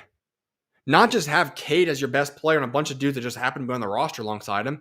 No, get Cade Cunningham his deal, get him locked in for the future, and actually build around him if you know what that means. And hopefully this new staff did it, and I think they did. They did a much better job at actually building around Cade Cunningham this offseason. Secondly, what you needed to do was get veterans. I don't understand this philosophy from front offices across the NBA that believe in this idea of, let's go get 13, 14, 15 young dudes and maybe one guy that's 25 years old or older. That is the most ridiculous formula I've ever heard of in the NBA, and I don't understand why it continues to occur. It does not work. We look at Houston Rockets, just most recent of the many, many examples you can look at. One year they have a ton of young dudes. They look like a train wreck, looks like an AAU team, was ridiculous to watch in terms of basketball. The following year, they're competent. They're a 500 basketball team. Why? They added veterans and they let young guys actually develop to have guys that help teach them and guide them along the steps. And that's finally what Detroit did this offseason. And I know a lot of people clown him. A lot of people make fun of the move. I love the move of Tobias Harris. I get it. He's not a superstar. Detroit wasn't going to get a superstar this year. So write that off. They had money to spend. Go get him. And if you look at all the rosters, I was thinking this through, is Tobias Harris more valuable to any other NBA team than Detroit? I think if he wanted to go anywhere where he would be the most valued, it would be Detroit. Why? Tobias Harris has played in countless playoff games. He's a winning, experienced veteran. He knows how to space the floor for Cade Cunningham and company. He's a guy that knows he's a good, high-character guy. He's played in high-stake games. He knows how to go through the regular season, and he's good. He's not a superstar good, but he's good. He can get you on this team. He could probably get you 18, 20 points a game. No doubt about that. And that's the perfect type of guy that Detroit needed to go get, and they got him. So I absolutely love this deal. So let's break down this roster then. You've got a roster now that consists of some veterans. Thank goodness. Let's break this down. First and foremost, leading the way at guard, you have Cade Cunningham. I just said you need to build around him. Here's the thing a lot of people are forgetting. Because of the situation that Cade Cunningham has been in over the past few seasons, and then due to the injuries in which he's had to go through and sustained, a lot of people have forgotten, and I understand why, but have forgotten how good Cade Cunningham is. Cade Cunningham is not just a good player, and I get it. We haven't seen him fully be able to play at a high level yet, this, that, and the third. I get it, so I don't want to blame anybody for that theology. However, Cade Cunningham is a guy that I truly do believe can be a premier superstar in this NBA. It's going to probably take some time. You have to get in the right position, build the team around him, but he has the talent to be that guy. And that's the hardest thing about building a team, is to get that guy. Well, if you're the Detroit Pistons, you should be able to sit in confidently saying, we got that guy. Now we just have to get the other guys, which is a much easier thing to say and go do than getting that top dog. And so I think if you acknowledge, and they did, they signed that extension, and you're starting to build a team around him, that Cade Cunningham is your guy, and you actually build this whole team around him, this is a team that could be set up for a lot of success. So at the helm of everything, you've got Cade Cunningham running the show. Hopefully he's healthy and people get experience and see just how good he is. Now, next up, you've got an option on how to build this team. And I know JB Bickerstaff, he's got a pretty good track record at developing some guys. He's going to be able to figure this out for them. But what I see here is an opportunity where you should be able to have veterans here in this lineup. But as I said, you've drafted oddly the past few years. You haven't really drafted around Cade. You drafted for the top guys that you perceive to be the top guys. And in doing so, if you want to play your young guys a lot of minutes, it's going to affect the ability of Cade to be that guy and go everywhere, because a lot of these guys aren't really capable of shooting the ball. And so when I see this team, you have an option. In terms of the perfect scenario to go around Cade Cunningham and build around him right now for this season alone, you could say rolling out a team of, Malik Beasley, Tim Hardwood Jr., Tobias Harris, Duren could be an option, right? You get yourself 3 floor spacers and then a lob threat and Duren. That could make sense, but I wouldn't say that's the option to go with yet. I really do want to see what Ivy can do. The whole situation he went through last year was not good. It was uncalled for. He should have been the starter, and we should have been able to experience this last year. So if we can get a situation now where Ivy's playing with Cade and we can see them in the backcourt together, that's what I actually want to see to start the year. So you have Cade Cunningham, you have Ivy working alongside him. I already locked in Tobias Harris. He's going to be the starter there, and Duren's obviously starting at the center spot. So then you leave that other spot open. Essentially, you're talking about the small forward spot, and you've got a few different guys. Asar Thompson is the guy that I'd say starts the season. Asar already have 1 year of experience, and you have to hope he expanded his three-point shooting. If not, he doesn't really fit with the starters group. And, it's not that he's a bad player, it's just that he doesn't fit with his team, and he might have to go find another team eventually in a trade. But you want to start off with these young guys, give them a chance to see how they perform and how they play together. But there is a guy waiting in the wings that they just drafted the top pick this year that I think fits this team honestly a lot better, and that's Ron Holland. Also not the best shooter in the world, but he does have that length. He has athleticism. I could see his play style fitting in a little bit better than maybe Asar does. But, it's something he's going to be able to develop, and we have to figure that out over time. I do love Ron Holland's game. I love his potential. I thought a year ago he was the best player heading into the draft. Now, obviously the season progressed. He fell down my board a little bit. But I do still think Ron Holland's a very, very good player. Very high on him. And so I think that this could be a good fit for Detroit over time. Now let's head over to the bench, though. You're looking at a situation where Isaiah Stewart's obviously the backup big man for them. And then you have Paul Reed you added in as well. They're going to kind of split the roles. However, the guy that I also do value that's around the situation is Simone Fonteco, because they added him back. They extended him, re-signed him in free agency, I should say. And he's a guy that I do like a lot because he's a floor spacer. He's a good veteran. He's a guy that knows how to play the game the right way. And he plays great alongside Cade. We got to see a little bit of flashes last year of him playing with the Detroit Pistons. He should have been signed back, and I'm glad they did. And he ultimately is another guy. Hypothetically, you could say could be that starting small forward to start the year. I don't know. I think he's more so just holding for the bench, but he's possible for that role. However, so you're kind of looking at a situation where you have Paul Reed, Isaiah Stewart, and Simone kind of battling out those forward and center spots there. So that's what I'm looking at for the Detroit Pistons. And you then talk about another guy. You have Bobby Klintman. He's going to be a developmental guy this year. I don't think he's going to get a lot of minutes. He's going to be in the G League for the most part. I already said Tim Hardaway Jr. He could be a guy that you send over and start, but him being in the bench role as a six-man role would be huge for them, and he's a great floor spacer veteran. Once again, people have to realize this is another guy that people don't necessarily always like. But Tim Hardaway Jr. is a veteran. He's a guy that can shoot the ball at a high clip. Now, he shoots a lot of the time and isn't always the most accurate. But when you really look at the Detroit Pistons, just keeping it quite frankly honest here, the Detroit Pistons weren't going to attract the top guys. So if you were going to put the pressure on the Pistons to go get the top tier guys in free agency or via trades, that wasn't going to happen. So what you had to do was you had to say, okay, these were the needs for the team. How do we equip them and get them to the best of our ability? And they did just that. Tim Hardaway fills a massive hole that they needed. They needed veterans. They needed shooters that got them both in one right there. So I do love Tim Hardaway Jr. in that position. Then Marcus Sasser. Let him be the backup point guard. He's a veteran in essence of his age. Obviously, he's only going to be going into his second season, but I love his game. He's a guy that I truly think is going to be a 10-plus year NBA veteran at his backup point guard. You look at the likes of an Ish Smith type of player, and I'm not saying he exactly plays like him. I'm just saying that model type of what the career output looks like. Monte Morris. You look at those type of guys. Those are the type of guys that I see him having a career like. And then you have some bench guys I also discussed. You have Wendell Moore came over. I'm not really expecting much from him. Young, didn't get a lot of minutes before, plays defense hard again, but that's more so what you're going to get out of him. And then you have your two-way deals, Dennis Jenkins, and you have Tosan. Those two guys are guys that, will get some minutes potentially, most of G League. Obviously not that, not much expectations of them being two-way players at this point in time. But that's what I got for the Detroit Pistons. So when you talk about what this team could possibly be, this isn't a contender, obviously. Is this team even a playoff team? I don't really know. The East is not very good. So you could get hot. It could all come together all of a sudden this year, and you have a team where everybody breaks down, everyone's healthy, and you get into a playing game. But if you're a Detroit Pistons fan, this is what you need to look forward to for this roster. Can this team take a jump? Can this team stop being a laughingstock and play good basketball, look good, play as a team, and actually heading into the 2025-26 season, have a little bit of excitement about them and actually believe that, hey, this could be the team that we actually do something with now. We got our core guys. We know who plays well together. We got everything kind of figured out now.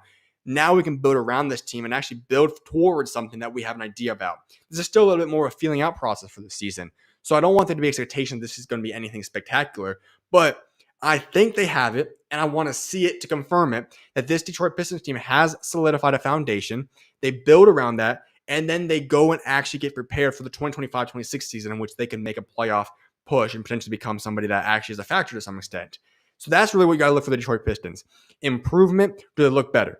I don't even know if it's going to be as big of a jump as the Houston Rockets made this past season, where they go from a pitiful team to a 500 team. But can this team get to the 30-win mark?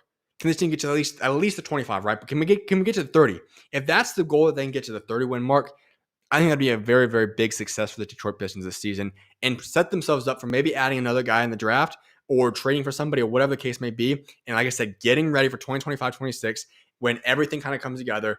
Cade becomes officially that guy around the world and everybody knows it. And this team has officially solidified themselves as, hey, Ivy maybe is the second best player. Tobias is a great role player. Duran, whatever the case may be, those core guys are then established and put into place and people know it. So that's what I got for the Detroit Pistons. A season that they could obviously look to develop in. But like I said, I think the foundation has a chance to be established this year at last. All right, so before I wrap up this Hardwood reality segment, I want to get into some quick hit news just to recap some things that's gone down over the past week. The Grizzlies say G.G. Jackson, he broke his 5th metatarsal in his right foot earlier this week and will be having surgery next week. This is roughly a 3-month injury recovery time. So Memphis starts off the season again with injuries. something that we have to monitor. He had a massive rookie season. I think he's going to have a chance to really be a big-time player, especially on this Grizzlies team. I think he's going to fit in perfectly. And so it's unfortunate to see this occur, but I think he'll be back. He'll be A-okay. Indiana Pacers guard TJ McConnell, he's agreed to a 4-year, $45 million contract extension, totaling it out at $54 million over 5 years. Golden State Warriors star Stephen Curry, he's agreed to a 1-year, $62.6 million extension that'll keep him under contract for the 2026-2027 season. Not saying that throws out all the trade rumors, but obviously you have to pay attention to that. That's a few years out. Is that when he retires? Are we going to see a trade? Who knows what's going to occur there? Then my number 2 free agent remaining, Lonnie Walker. He agreed to a 1-year deal with the Boston Celtics. Now the contract details for this is that it is an Exhibit 10, which means the Celtics can give him a bonus if he goes and plays for the G League team and it plays a certain amount of games with them. Basically, the way this is set up, when I was reading about this, the contract is basically based to make it a long shot he's going to be on the roster. Because of the Celtics cap situation, how tight it is, it's very, very hard for him to be able to make this roster. It's possible, but it's very, very tough. So I think that there's a chance because I am very high on Lonnie Walker, and I think he would fit in perfectly in Boston. He could be a very under-the-radar pickup that they might end up having to make some moves to find a way to get him on that roster. However, based upon the way the contract is currently built and structured, it will be tough for him to remain a Boston Celtics. So it could be essentially a tryout for other teams with the Celtics for the next few months or a couple weeks, whatever it is, during training camp preseason. So we'll see what unfolds there. I think it could have been a very undervalued, underrated pickup for the Boston Celtics if they can get everything put into place and possibly get him actually on the roster. But regardless, he's now off the board and signed with somebody for the time being. So that's what I got for you guys today on Hardwood Realities. I'll be back in a little bit after a short break, and then we'll wrap up this show with Combat Currents. I appreciate each and every single one of you guys for tuning in once again, and I'll see you guys very, very shortly after this break. May God bless you guys, and I'll see you guys very soon.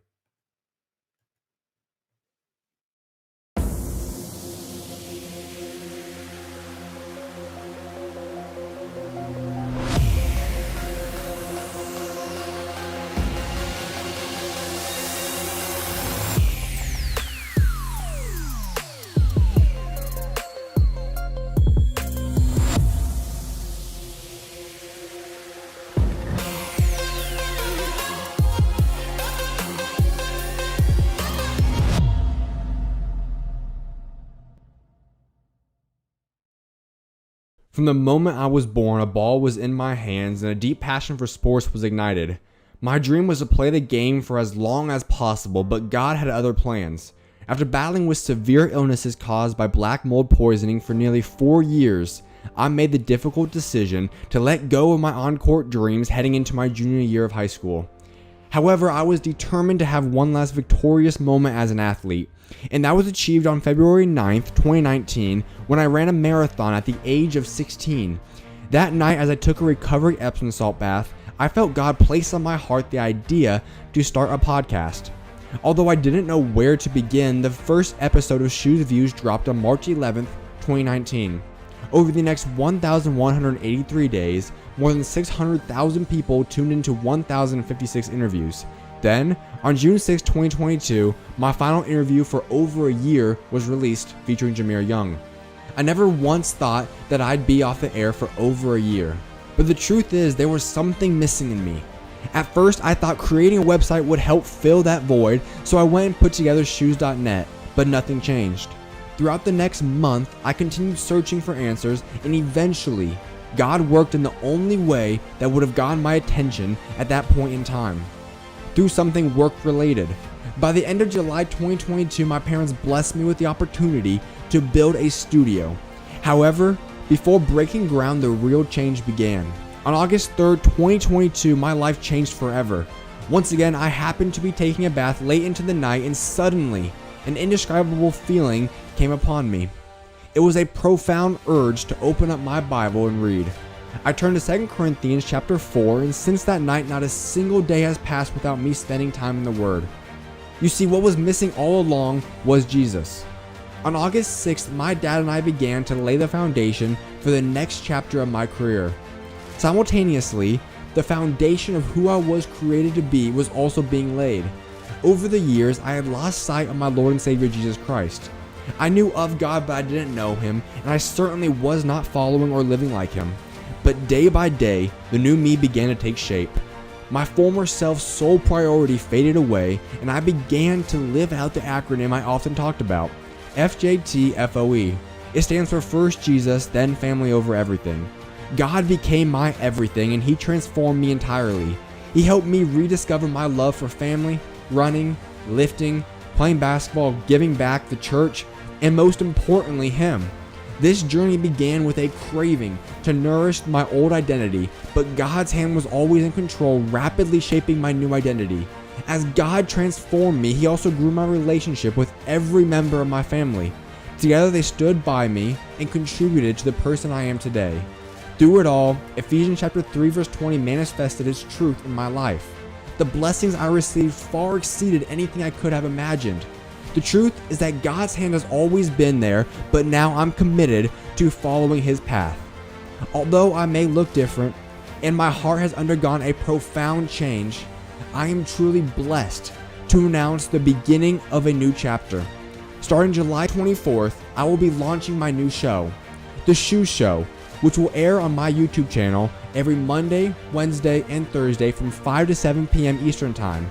I can't wait for you guys to join me in this next chapter. I'll see you guys soon, and may God bless you all.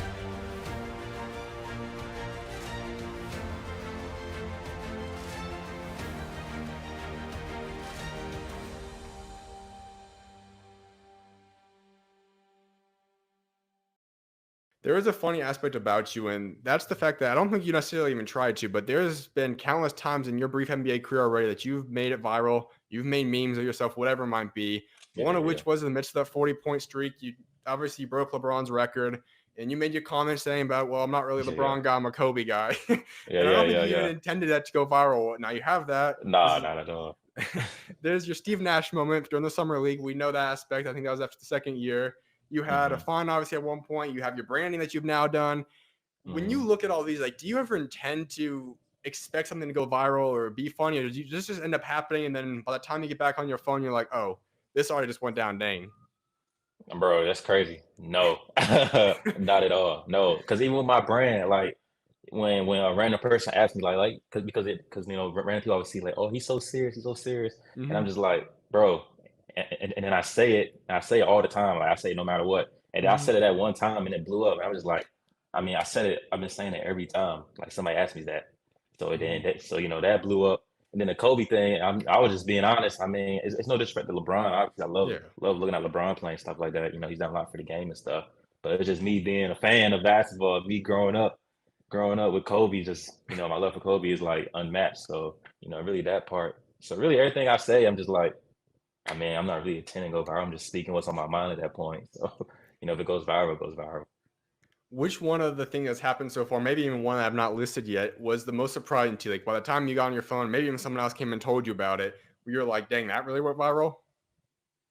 The branding. My brand, honestly. I was never expecting that to go viral. Because I always said it. I always said the same thing. No matter what somebody asked me, I always said it. And that went viral before. And then that one particular day, I woke up, and then the very next day or a few hours later, I don't really remember, because we was playing Philly when I said it.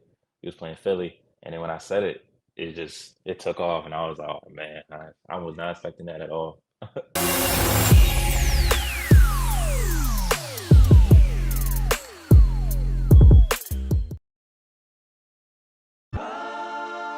Staying consistent, I move with the clock. I'm in the zone, I'm not casting a stone. I'm finna stand on a rock, firm foundation.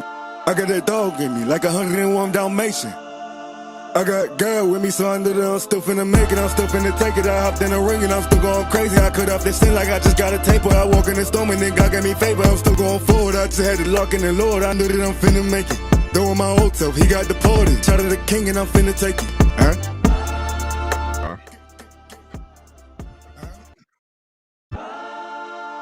Staying consistent, I move with the clock. I'm in the zone, I'm not casting a stone. I'm finna stand on a rock, firm foundation. I got that dog in me, like 101 Dalmatian. I got girl with me, so under there, I'm still finna make it, I'm still finna take it. I hopped in the ring and I'm still going crazy. I cut off this sin like I just got a taper. I walk in the storm and then God gave me favor. I'm still going forward, I just had to lock in the Lord. I knew that I'm finna make it. Though my old self, he got deported. Shout out to the king and I'm finna take it. Everybody, I'm your host, SchuZ Shoemaker. I appreciate each and every single one of you guys for joining me this morning. or possibly late night, depending on what coast you are currently in. Hopefully, you guys are all having a great start to your guys' Wednesdays. This is going to be the last segment for today's show, Combat Currents. But obviously, if you guys know the show, you guys will be able to go and tune in and rewatch each and every single one of these segments after the show is done. I think you can also check it out right now. The show's going on. You can go rewind it to go back to the other points in time. Also, that I'll be clipping up each thing and getting it all up to you guys to be able to watch at other pointed times. That being said, though, the final subject and topic I want to get into today, the final segment, I should say, is combat currents, unmasking combat currents of today's fight world. Some big fights went down this past weekend. I'm going to break those down. We're going to get into some news. We're going to get into a lot of different stuff regarding that. So let's start off with the main one, though. Obviously, we have to go off with the pound for pound, potentially number one. In my opinion, he is number one. But Naoya, Inoue versus TJ Doheny. That was a fight that went down about 24 hours ago now. 4 a.m. my time yesterday on Tuesday. And it was a fight that, let me just be honest, I don't think it went as planned for anybody. That you could tell that, Inoue was not pleased with the way that fight ended. You could tell he was not, and I'll be honest, actually, when I was watching the fight, I almost felt like this was like a glorified sparring event in a sense for Inoue. It was something that I just didn't think he was all into it. I felt like it was hard for him to get up for this type of fight. And we all knew this. Doheny was not a guy that was going to beat him. Doheny was not a guy that had the potential to really beat him. I mean, it was boxing, everybody has a shot, but it wasn't going to happen. This wasn't a big fight, right? And so it was clearly a tune-up fight. And I just feel like it was very tough for a guy that's been a world champion now for over 10 years, has accomplished what Inoue has accomplished already.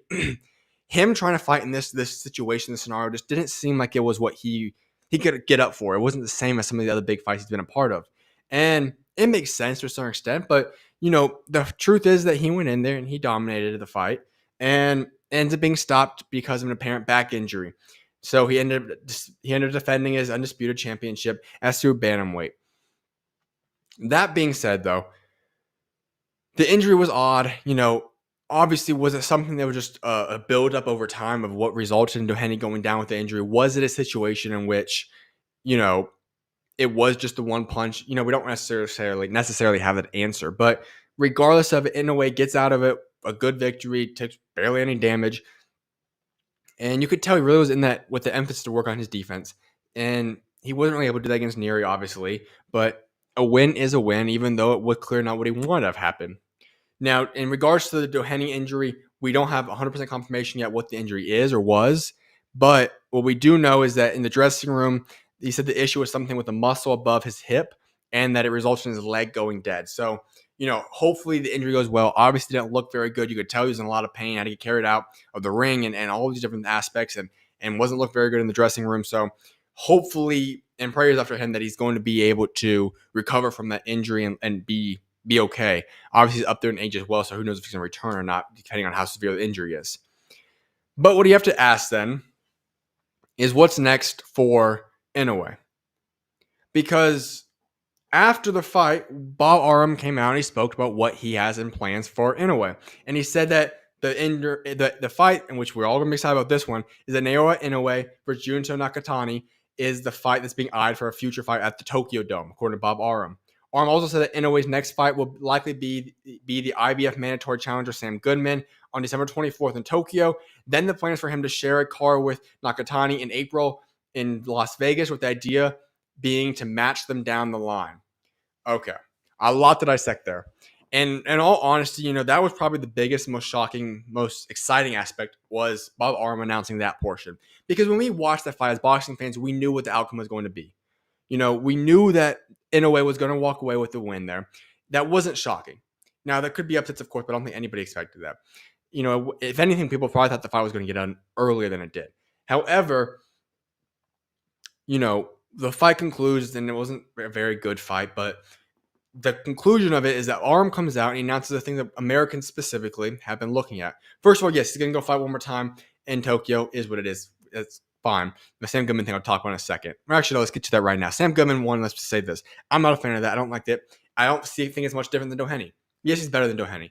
But is it a fight that Inoue can get up for, get excited for? I don't think so. But then again, how many guys really are there? The only guy I'd rather have specifically is MJ. And if MJ is going to do anything, I think he should go fight Elijah Pierce if that doesn't work out. But essentially, what I'm looking at is does Inoue eventually move up and shortly move up? Because right now, this does not seem to be like there's too many more big fights to be made. Stephen Fulton rematch, you couldn't make that happen. There's a couple other things. But when Bob Arum comes down and says this news is that he's going to go to Las Vegas next year in April, that's exciting. Because so many people in America have said, oh, we don't get to watch Inoue. We don't know who he is. He's not really that good. All these different, javelin talks and whatnot. Him coming to America would be huge for his American brand. Whether that matters or not in a lot of people's eyes, it obviously is new eyes, and he's going to become a big fan here, big fan favorite in America. So that will be huge news. And then the biggest one, though, Naoya Inoue versus Junta Nakatani is going to be one of the biggest fights that you could possibly make at this point in time. There's not too many fights that you could take the talent of two guys, the potential of it being, homegrown talent, Japanese guys fighting each other. That has a chance to be huge fighting them out in the Tokyo Dome. Like I said, there's a handful of fights you could probably say you'd rather have than that one. Very, very limited amounts there. That is one of the biggest fights you can make in boxing, and having that fight come to fruition would be huge. Now, does that happen anytime soon? I don't know. There wasn't a specific date there. Could it be by the end of next year? Would be interesting to watch and find out. But that was really the biggest two things I'd say I took away from that fight. A weird night overall, weird fight. But if that is true, I would absolutely love to see Inoue versus Nakatani. We all know that could be the fight of the year. That could be one of the biggest fights you could possibly make in boxing and would be huge. The numbers that would do at the Tokyo Dome would be insanity. So that is the one that I'm most excited for. However, I must say this. As if it wasn't already solidified, there are three guys that are your pound-for-pound top guys in boxing. Alexander Usyk, who's 22-0 with 14 KOs. Terrence Bud Crawford, who's 41-0 with 31 KOs. And Naoya Inoue, who is 28-0 with 25 KOs. There is a drastically large gap between 3 and 4. If your pound-for-pound top 3 does not conclude and have those 3 in there, that pound-for-pound list is wrong. Now, the order in which those 3 are there completely can be debated and disputed. Any order involving those 3, I'm A-okay with. The gap between those 3 is so slim, between the resume, the talent, all these different aspects, they are so good. So I'm fine with any order. You want to put Bud, Alexander Usyk, Inoue, Bud, Usyk, Crawford, whatever you want. Bud, Usyk, Inoue, you do it however you want. But those are the top 3 guys. So that means I have to ask then, how could you possibly get into that next spot to close the gap? Well, we do have the answer coming up in a few short months when we're going to have the big fight to unify, make undisputed fight for light heavyweight. We have Bivol versus Beterbiev. That's going to be the fight that is the fight of the year, in my opinion. I think that's going to be an exciting fight. And the winner of that, if it is done by a dominant win, I think the gap gets closed. And maybe even we could say that one of the two, the winner of that fight, can become number 4 or potentially move his way in there. So that's the one we're going to really get into that group. But the top 3 pound for pound at boxing right now, Alexander Usyk, Terrence Crawford, Naoya Inoue, those 3 guys are leaps and bounds better than everybody else. They are elite. They are accomplished. They have everything you need to accomplish and done in boxing. They are 3 legends of the sport. They are legitimate. So that's what I want to say to wrap up that fight, about Inoue's fight from Tuesday morning. Other one I want to get into from this weekend was done on Saturday, was the Diego Pacheco fight. This was an interesting fight as well, because Pacheco ends up with the fight. He has a body shot KO in the 6th round, and, it was a good performance. Nothing wrong with it. He had a good performance, came out better than the last couple of ones. He looked good. He looked sharp. He had a dominant win, and he got the KO, which is huge. A lot of people didn't know if that's going to for sure happen, but he got the win, and that was huge for them. Therefore, you have to ask, though, what is next for Diego Pacheco? He is young. He's got a bright future. What is next for Diego Pacheco? Well, Eddie Hearn, he said that he expects the WBO to call this mandatory fight in 2025 with Canelo Alvarez. That's not the fight I want to see. That seems like a very similar situation to what we've been getting with Canelo. It's these, subpar fights against young guys that's up and coming. I don't want that. What I think needs to happen is that I want to see him go fight a couple guys to work his way up so he's actually ready to potentially challenge a guy like Canelo. How do you do that, you ask? Well, I think I like to see him have 2 victories against 2 of the following. Either Munguia and Billy, Berlanga, or Caleb Plant. I think if you can put them whatever order, however you want to base that, those would all be big fights I'd love to watch. If you can get victories over 2 of those guys, give him Canelo. That's A-okay with me. Now, I'm assuming that obviously the Benavidez is out of there. If he can get a fight with Benavidez, A-okay with that too. He'd be obviously added into that group. That's what I want to see what's next for Diego Pacheco. He seems legit. Love that performance. It was a good looking performance from him. And I think that's a great way to build upon what he did because he looked good on Saturday night. Then next up, the last fight I want to discuss from this weekend, Elijah Pierce versus Jose San Martin. That was on Friday night. And Elijah Pierce, he defeats him by unanimous decision. And he improves the record of 20-2, 16 KOs. I don't think it was a performance exactly how he wanted it to be. He was on the show a couple of weeks ago and we discussed the upcoming fight. I don't think it was exactly how he had planned, but he got the win nonetheless, and that's what matters. It was a good performance. Wasn't anything special. The one thing I will say is that could it have been an early KO? I don't know. Was San Martin just in a sense playing off the low body hit, which still shocked me. I do not know how it was a low body hit. It was not even close to a low body. It was one of the weirdest calls I've seen in some time, but that one, absolutely not. However, could he got the KO there, or was San Martin just kind of playing it off? I don't know. But regardless, 20-2 now is his record. What's next for him? I think the one that he keeps talking about, MJ. Let him get MJ. I just mentioned it a minute ago. If MJ is supposed to go fight and has opportunity to fight Inoue, he's going to make that move, and everybody would. And there's no issue with that. However, if for him the move is that MJ is not going to get Inoue next, Elijah Pierce, MJ makes too much sense. Both the top 2 ranked guys, and they deserve to fight each other. I think it'd be a big fight, an entertaining fight, and the winner of that could then potentially be the guy that challenges Inoue in the future. So that's what I want to say about that one.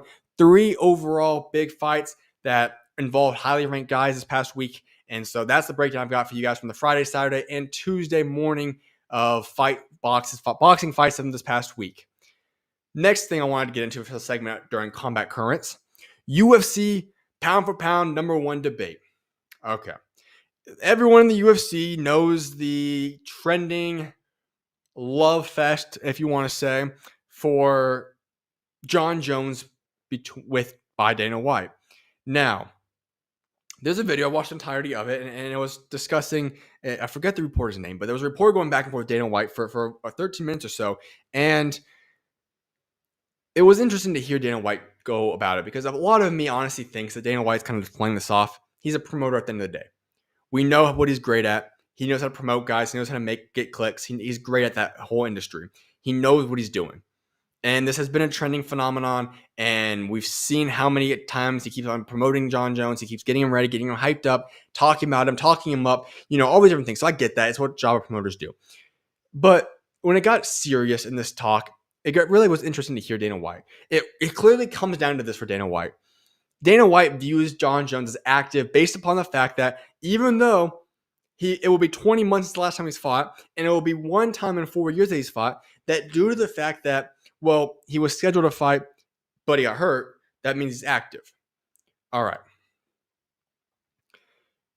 Let me just say my stance on it. And I get it. At the end of the day, it is what it is. Everyone can have their own opinion. But just since this is a training topic, when I want to get into it, my take, and this goes for every single sport, injuries are still time off. And actually, at the end of the day, when you're talking about an inactive fighter or an athlete, you're looking at it and saying, well, is it going to be the same? What's going on over this time span? We have nothing to grade. But when an injury is involved, that actually makes it even a harder thing to judge, because now is he going to be back to the same self that he was prior to injury? How severe was the injury? How much does it impact him? And so at the end of the day, I look at this and I say, how could we call him #1 when he hasn't fought in 20 months, and that's regarding a serious injury, and one time in 4 years? So it does come down to, I agree, you should have to rank guys based upon how active they are. And so if Dana White believes that Jon Jones has been active, then obviously no changing his mind. It is what it is. If that's active to Dana White, then that's active. But in my eyes, I don't say that's active. So how would I possibly rank this then? Well, my thing is this.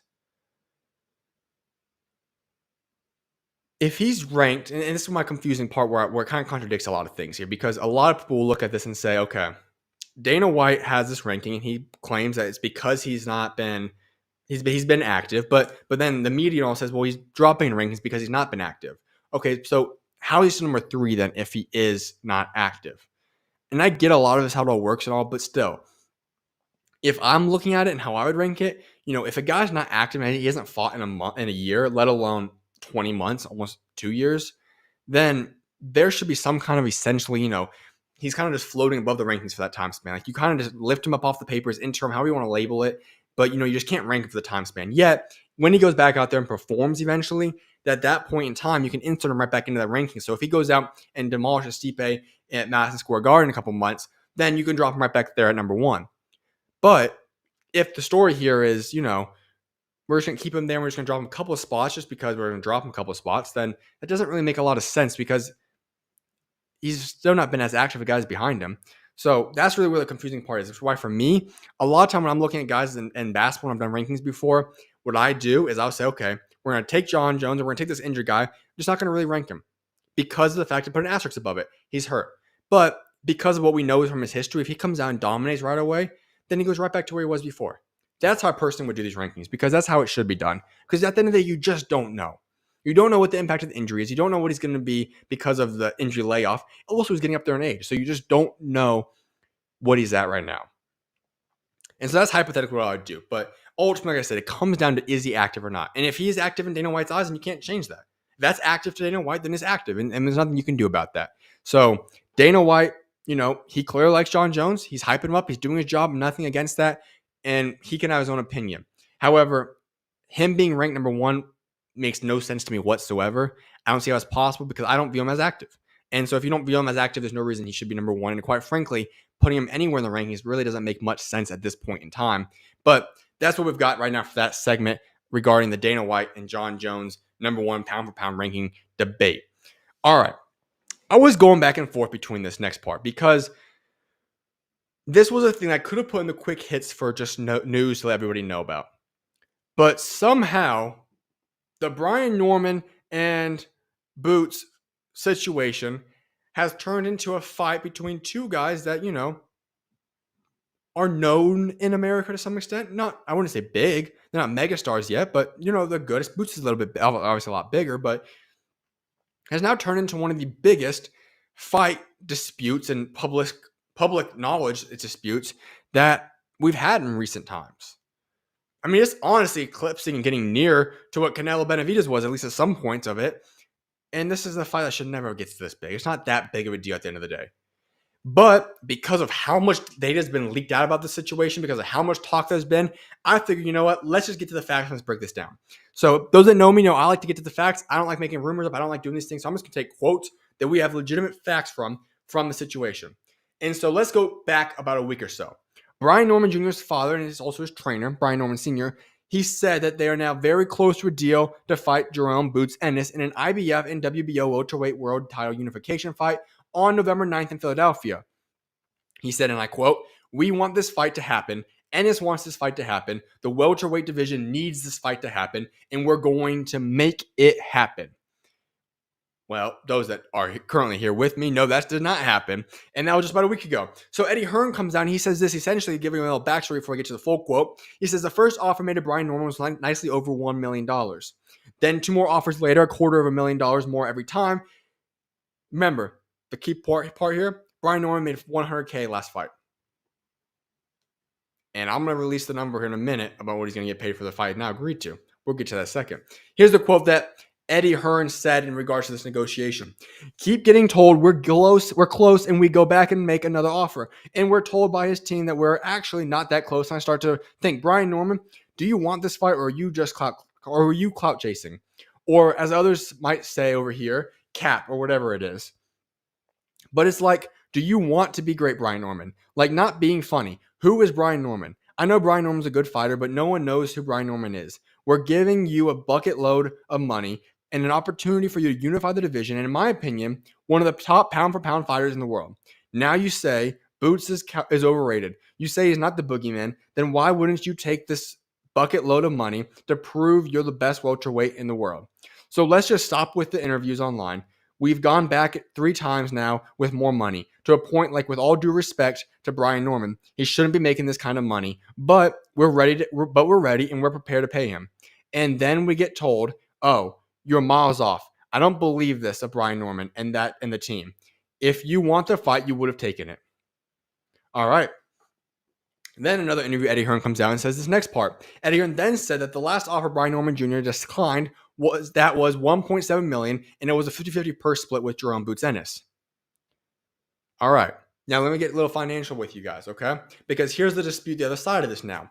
We look at Brian Norman, and his part of his deal, top rank, if I'm not mistaken, this number I found, is 25% the top rank gets for him crossing the street, which that would equate to $425,000. And that would essentially mean that when you deduct the payment of 1.7 minus 425,000, you get to $1.275 million. And I agree with that 100%. For those that are skeptical as to why Top Rank can do that to him, Top Rank's given him his last 5 fights. And that's been in a 2-year time span. And ultimately, we have to remember the job of promoters is to make money. It is a return investment. It is a business. There's no problem with what Top Rank is doing in this scenario.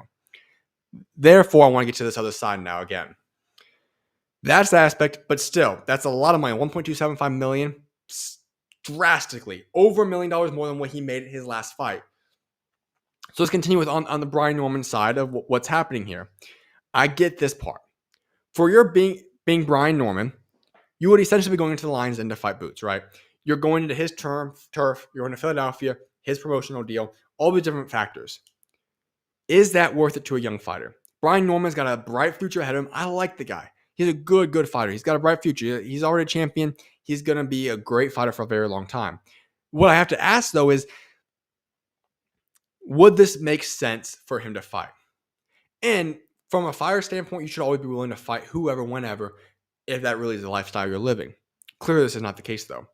But is that worth it? And you could obviously debate that. It might not be worth it. It might be too early of a run of a fight. And I even said that last time. I said last show, this fight makes more sense than the Boots and Bud Crawford fight. But I even wouldn't mind Norman waiting 2 or 3 fights still to fight him, because I think there was a little bit of a gap in talent. That being said, though, you could say from Brian Norman's side, well, why couldn't Boots give back a little bit of money to make this fight happen? Okay, sure.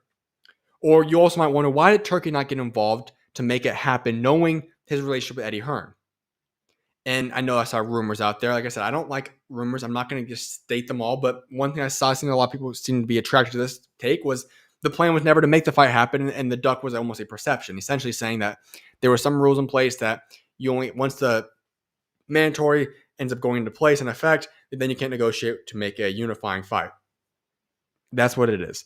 But, was it something that Eddie Hearn was just hypothetically doing? I don't believe that's true, because we know for a fact that there was money negotiations happening based upon Brian Norman Sr.'s take when he talked about the fact that they were going back and forth on deals and just could not agree. So that's that part. I don't really believe in all that happening. So for my stance, I look at this and I say it had to be a ducking episode. And I don't necessarily blame Brian Norman. I get it. But you can't avoid the fact of what this was. Because if you truly want to be great, you are going to be willing to make the sacrifice to be great. And once you become great, if that's what you believe, then your money is going to come. I understand you have to protect the fighter. You must do that. You have to get the guys built up in the right ways. But this is the biggest payday of his life, and maybe will be one of the biggest paydays of his entire life, regardless of what happens going forward. It's hard to turn that type of fight down, especially when you believe that you're truly capable of beating him. If you think you could beat him and you're getting that kind of money, why would you not take the fight? So obviously with skepticism as to whether or not he's ready for that, and I understand that. But so many of the great fighters have taken fights that they were at a disadvantage of. And that's how you make your name. Pulling off those mega upsets is what makes boxers special and what makes them legendary. And by denying that right now is honestly something you do have to have a little skepticism about. Because, there's not a lot of money he's going to go get. And so I'm going to announce in a second what the new fight deal is. And it makes the whole issue laughable. But at the same time, the whole situation with Boots also doesn't look very good at this moment. So we look at all the situations, and ultimately, we don't know the exact stories of what happened. But in my opinion, it looks like Brian Norman did duck the situation in this fight. So then I have to say, well, what's next for Brian Norman Jr.? Well, it's now been announced he's going to defend his WBO welterweight world title. And he's going to be on the undercard of Keyshawn Davis on November 8th. The big part about this now, though, is that he earns $200,000 to fight on a prospect's undercard.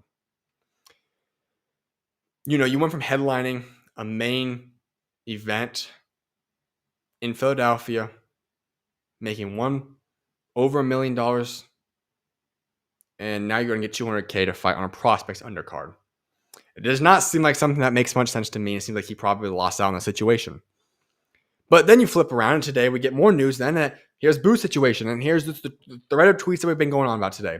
Jerome Boots Ennis, he looks set to go ahead with his IBF mandatory rematch, and that was what went into place against Karen Chukajan. And depending on what happens in the purse bids, he said he's planning for it to be a super show in the USA in November, including another big world title fight. Now, Karen's promoters, P2M, Box Promotions, have reportedly won the purse bids for the Boots Ennis mandatory rematch after outbidding Eddie Hearn's matchroom by around $250,000. The fight is for Ennis' IBF welterweight world title, and it's unclear if he may now vacate. There's a lot of concerns with this. When we have all this stuff going on, and we had a fight that was appealing, we had a fight that was going to be worth a lot, there was a fight that was going to be interesting, a unifying fight, and now we're sitting in a situation where we have Brian Norman Jr. fighting on the undercard against something that nobody really wants to watch. And we also see Boots Ennis in a fight that literally nobody wants to watch, that Eddie Hearn didn't put down the money for to be able to let him fight in that situation. And I not blame Eddie Hearn at all. I don't think it's a fight that anybody wants. He would have lost money there, regardless. So now you have to ask the question, though, because now he's in a position that Boots might have to move up weight class and give up his belt. And what I was thinking of when we look at this, Boots had a position to possibly become undisputed at 147. It was going to be tough, especially if these situations were going to keep occurring. But 147 is not a good division. And when Boots, and if and or when Boots moves up to 154, 147 is probably the worst division in all of boxing. Let's just make it obvious and clear. Therefore, when you look at the situation for Boots, it didn't really work out well. You could have unified, and you could have went for undisputed one day. Now that's not the case in the situation at all. And he's fighting a fight that nobody wants to see. And if not, he's going to have to, vacate the belt. So the previous stated was that he could not vacate the IBF welterweight world title and move up for his next fight. As Eddie Hearn has said, he reached out to Sergey Boachuk, and he's also considering Israel Madrimov. Other option is IBF mandatory rematch against Chukajan, which we just discussed. If he moves to 154 automatically becomes one of, if not the best division in boxing. I think it already is possibly right there. But Boots just makes it even more spectacular weight class. I don't really want to. I mean, there's so many fights you can make at 154 that would be interesting. If Boots wants to go that route, it might make sense. Is it great for his legacy? I don't know. But can he make a lot of money? Can he get big fights? Yes, that can happen right away if you go to 154. Therefore, when you look at this, there's a lot of fights I like to see. There's a lot of big fights you can make at 154. The ones that came to mind for myself are these four, though. Vergil Ortiz, I want that one the most. Jermell Charlo, he's supposedly back. I like to see that one. Israel Madrimov would like to see that one, and Tim Tszyu all for that one. Now, obviously, Tim's is booked for his next fight, so we'll see what happens there. Everyone's going to say, well, Boots. Yeah, I said this last show. Not yet for Boots. I don't really want to see the Boots fight yet or Boots with Bud. Sorry, I don't want to see the Bud fight yet. Sorry about that. I messed that up. I don't want to see Bud yet because I don't think that fight's going to work well. Boots is not really ready for Bud, in my opinion, at this point in time. Maybe in a year or so. Maybe. But is Bud even going to be still fighting, or is he going to be retired by that point in time? We don't know. So there might not ever be that fight, but it does not make sense for Boots. I don't think Boots beats Bud at this point in time. I don't think it's going to be that close. And I'd take Bud in a heartbeat over Boots at this point in time. So that's not the one I want to see yet, but it could happen later on, in my opinion. But since he is staying at 147 potentially for now to become undisputed, that's got to be the decision. Like, do you either seriously pursue going undisputed at 147, or are you going to go for bigger fights and make more money at 154? That's the decision he has to make now, because he could have went back and officially decided to give back money to Norman and get that fight done with. He didn't want to do that. So it almost makes you wonder, is 154 the path he wants to go on? And if so, I'm all for that. Go make a big fight at 154, and let's see that happen if Boots wants to move up there. And if that's the plan all along, then great. All worked out great. Now, to wrap up this show and this segment, I want to go through a quick hits news in the boxing world. We got a lot of news that came out over the past week, so let's get right into it now. His Excellency Turkey has now confirmed that he does have plans to create a boxing league in the future. He said also he believes there are currently a crazy number of world champions in the sport with 4 belts in each weight class. Eddie Hearn added to that. He's confirmed that he and Frank Warren are in conversation with His Excellency about the potential boxing league he wants to create. There's a huge amount of work to take place. We're in those conversations with him. It's all part of the plan and strategies that have been discussed. We're all in for it. I don't understand why anybody has a problem with His Excellency. This is amazing. This is what needs to happen to make boxing incredible and sustainable. Having what we see with the UFC, getting it under some form of organization changes everything. I think you could get guys to buy in with the financial backing that the Saudis have. And I think this is the fight that we really want to see. If we can get this situation happening, I get people are saying, oh, it's going to be a monopoly, all this, that, and the third. Well, at least it's going to be organized. That's what needs to happen at the end of the day. Right now, it's so unorganized. We don't have a lot of big fights being made outside of His Excellency and a few others that do occur, sure.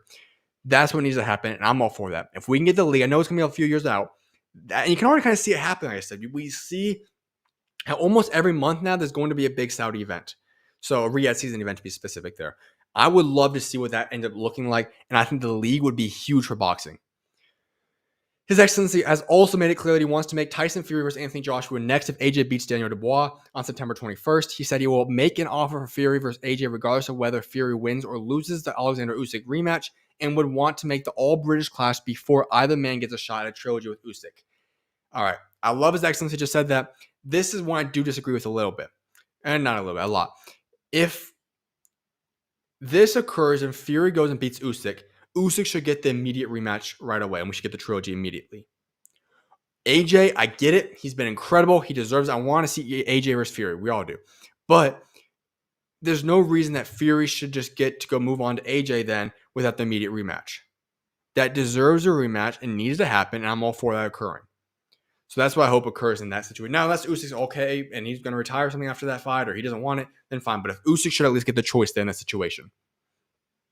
Another thing with His Excellency is declared that he wants to lower boxing pay-per-view prices to $20 in the UK, $20 worldwide, and said that he wants the big light heavyweight undisputed fight between Dmitry Bivol and Artur Beterbiev to be a pay-per-view for $15 in the UK, $15 worldwide on October 12th. People love watching illegally because the price is high. This is the future. This is in the future. Will not build boxing. If I give good fights with a good price, I will increase the fan base. Agreed.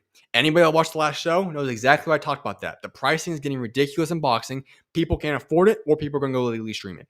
There's no other option right now that's happening. So it's the truth. We can't deny that. Him dropping prices, it'll be interesting to see what happens. See if that theory, what I predicted, actually happens or not.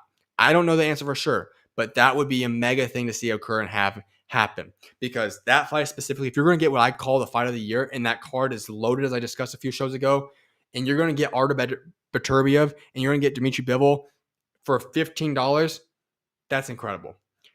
Other news, Teofimo Lopez has been working with Canelo Alvarez and Canelo's trainer, Eddie Reynoso. That is huge. If anybody's seen those videos, he looks a lot bigger. He looks like he's gained a lot of weight and good weight. He looked a lot more powerful and looked like a whole new fighter. Now, obviously, a lot of things happen when guys are getting ready for the next fight and in the offseason, whatever. I would be surprised if this does not work out for Teofimo Lopez. Him working with Canelo couldn't be a better partner for him. A guy is disciplined, as talented, as skilled, as legendary. A guy's going to keep him in line, keep him focused. This is a perfect match to him be working with Canelo and then with Eddie Reynoso.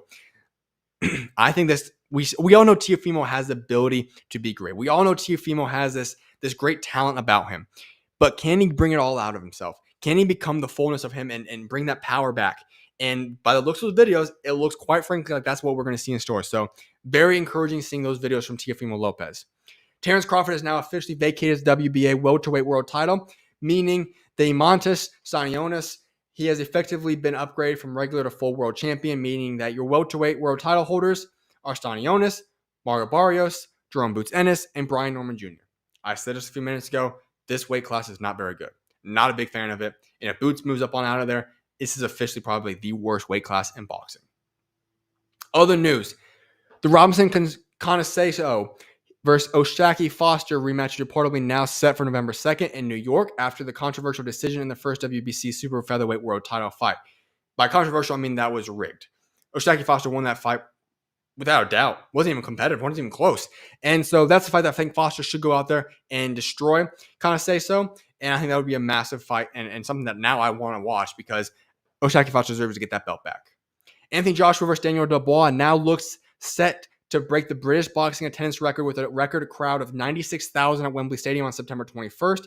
As His Excellency Turkey has said, they've had their application to extend the capacity approved to surpass the 94,000 at Tyson Fury versus Dillian white. That's going to be huge. I love that.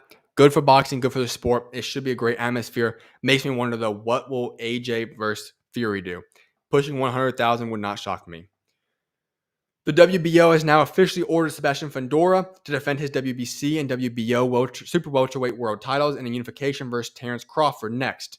Crawford has the WBA super welterweight world title and the WBO interim belt. 30 days to agree to a deal, then purse bids. I love this. I've said for the past little while now that I want Bud to stay at 154 for just a little bit before he explores the Canelo fight and probably leaves boxing following that. Become undisputed at 154. If you can do that with as stacked as weight class is, imagine that for your legacy. That really solidifies you up in that topper echelons of fighters of all time. I love the idea of Bud fighting Fundora. Adding 2 more belts to your group. Go for undisputed. If he can get undisputed at 154, his legacy is even greater than it already is. Now, he doesn't have to. He obviously has the right to do whatever he wants, but I love this move. This is what I hope occurs. Stay at 154 for a little bit. Go out with Canelo after a year or two, and at that point in time, go retire, whatever the case may be.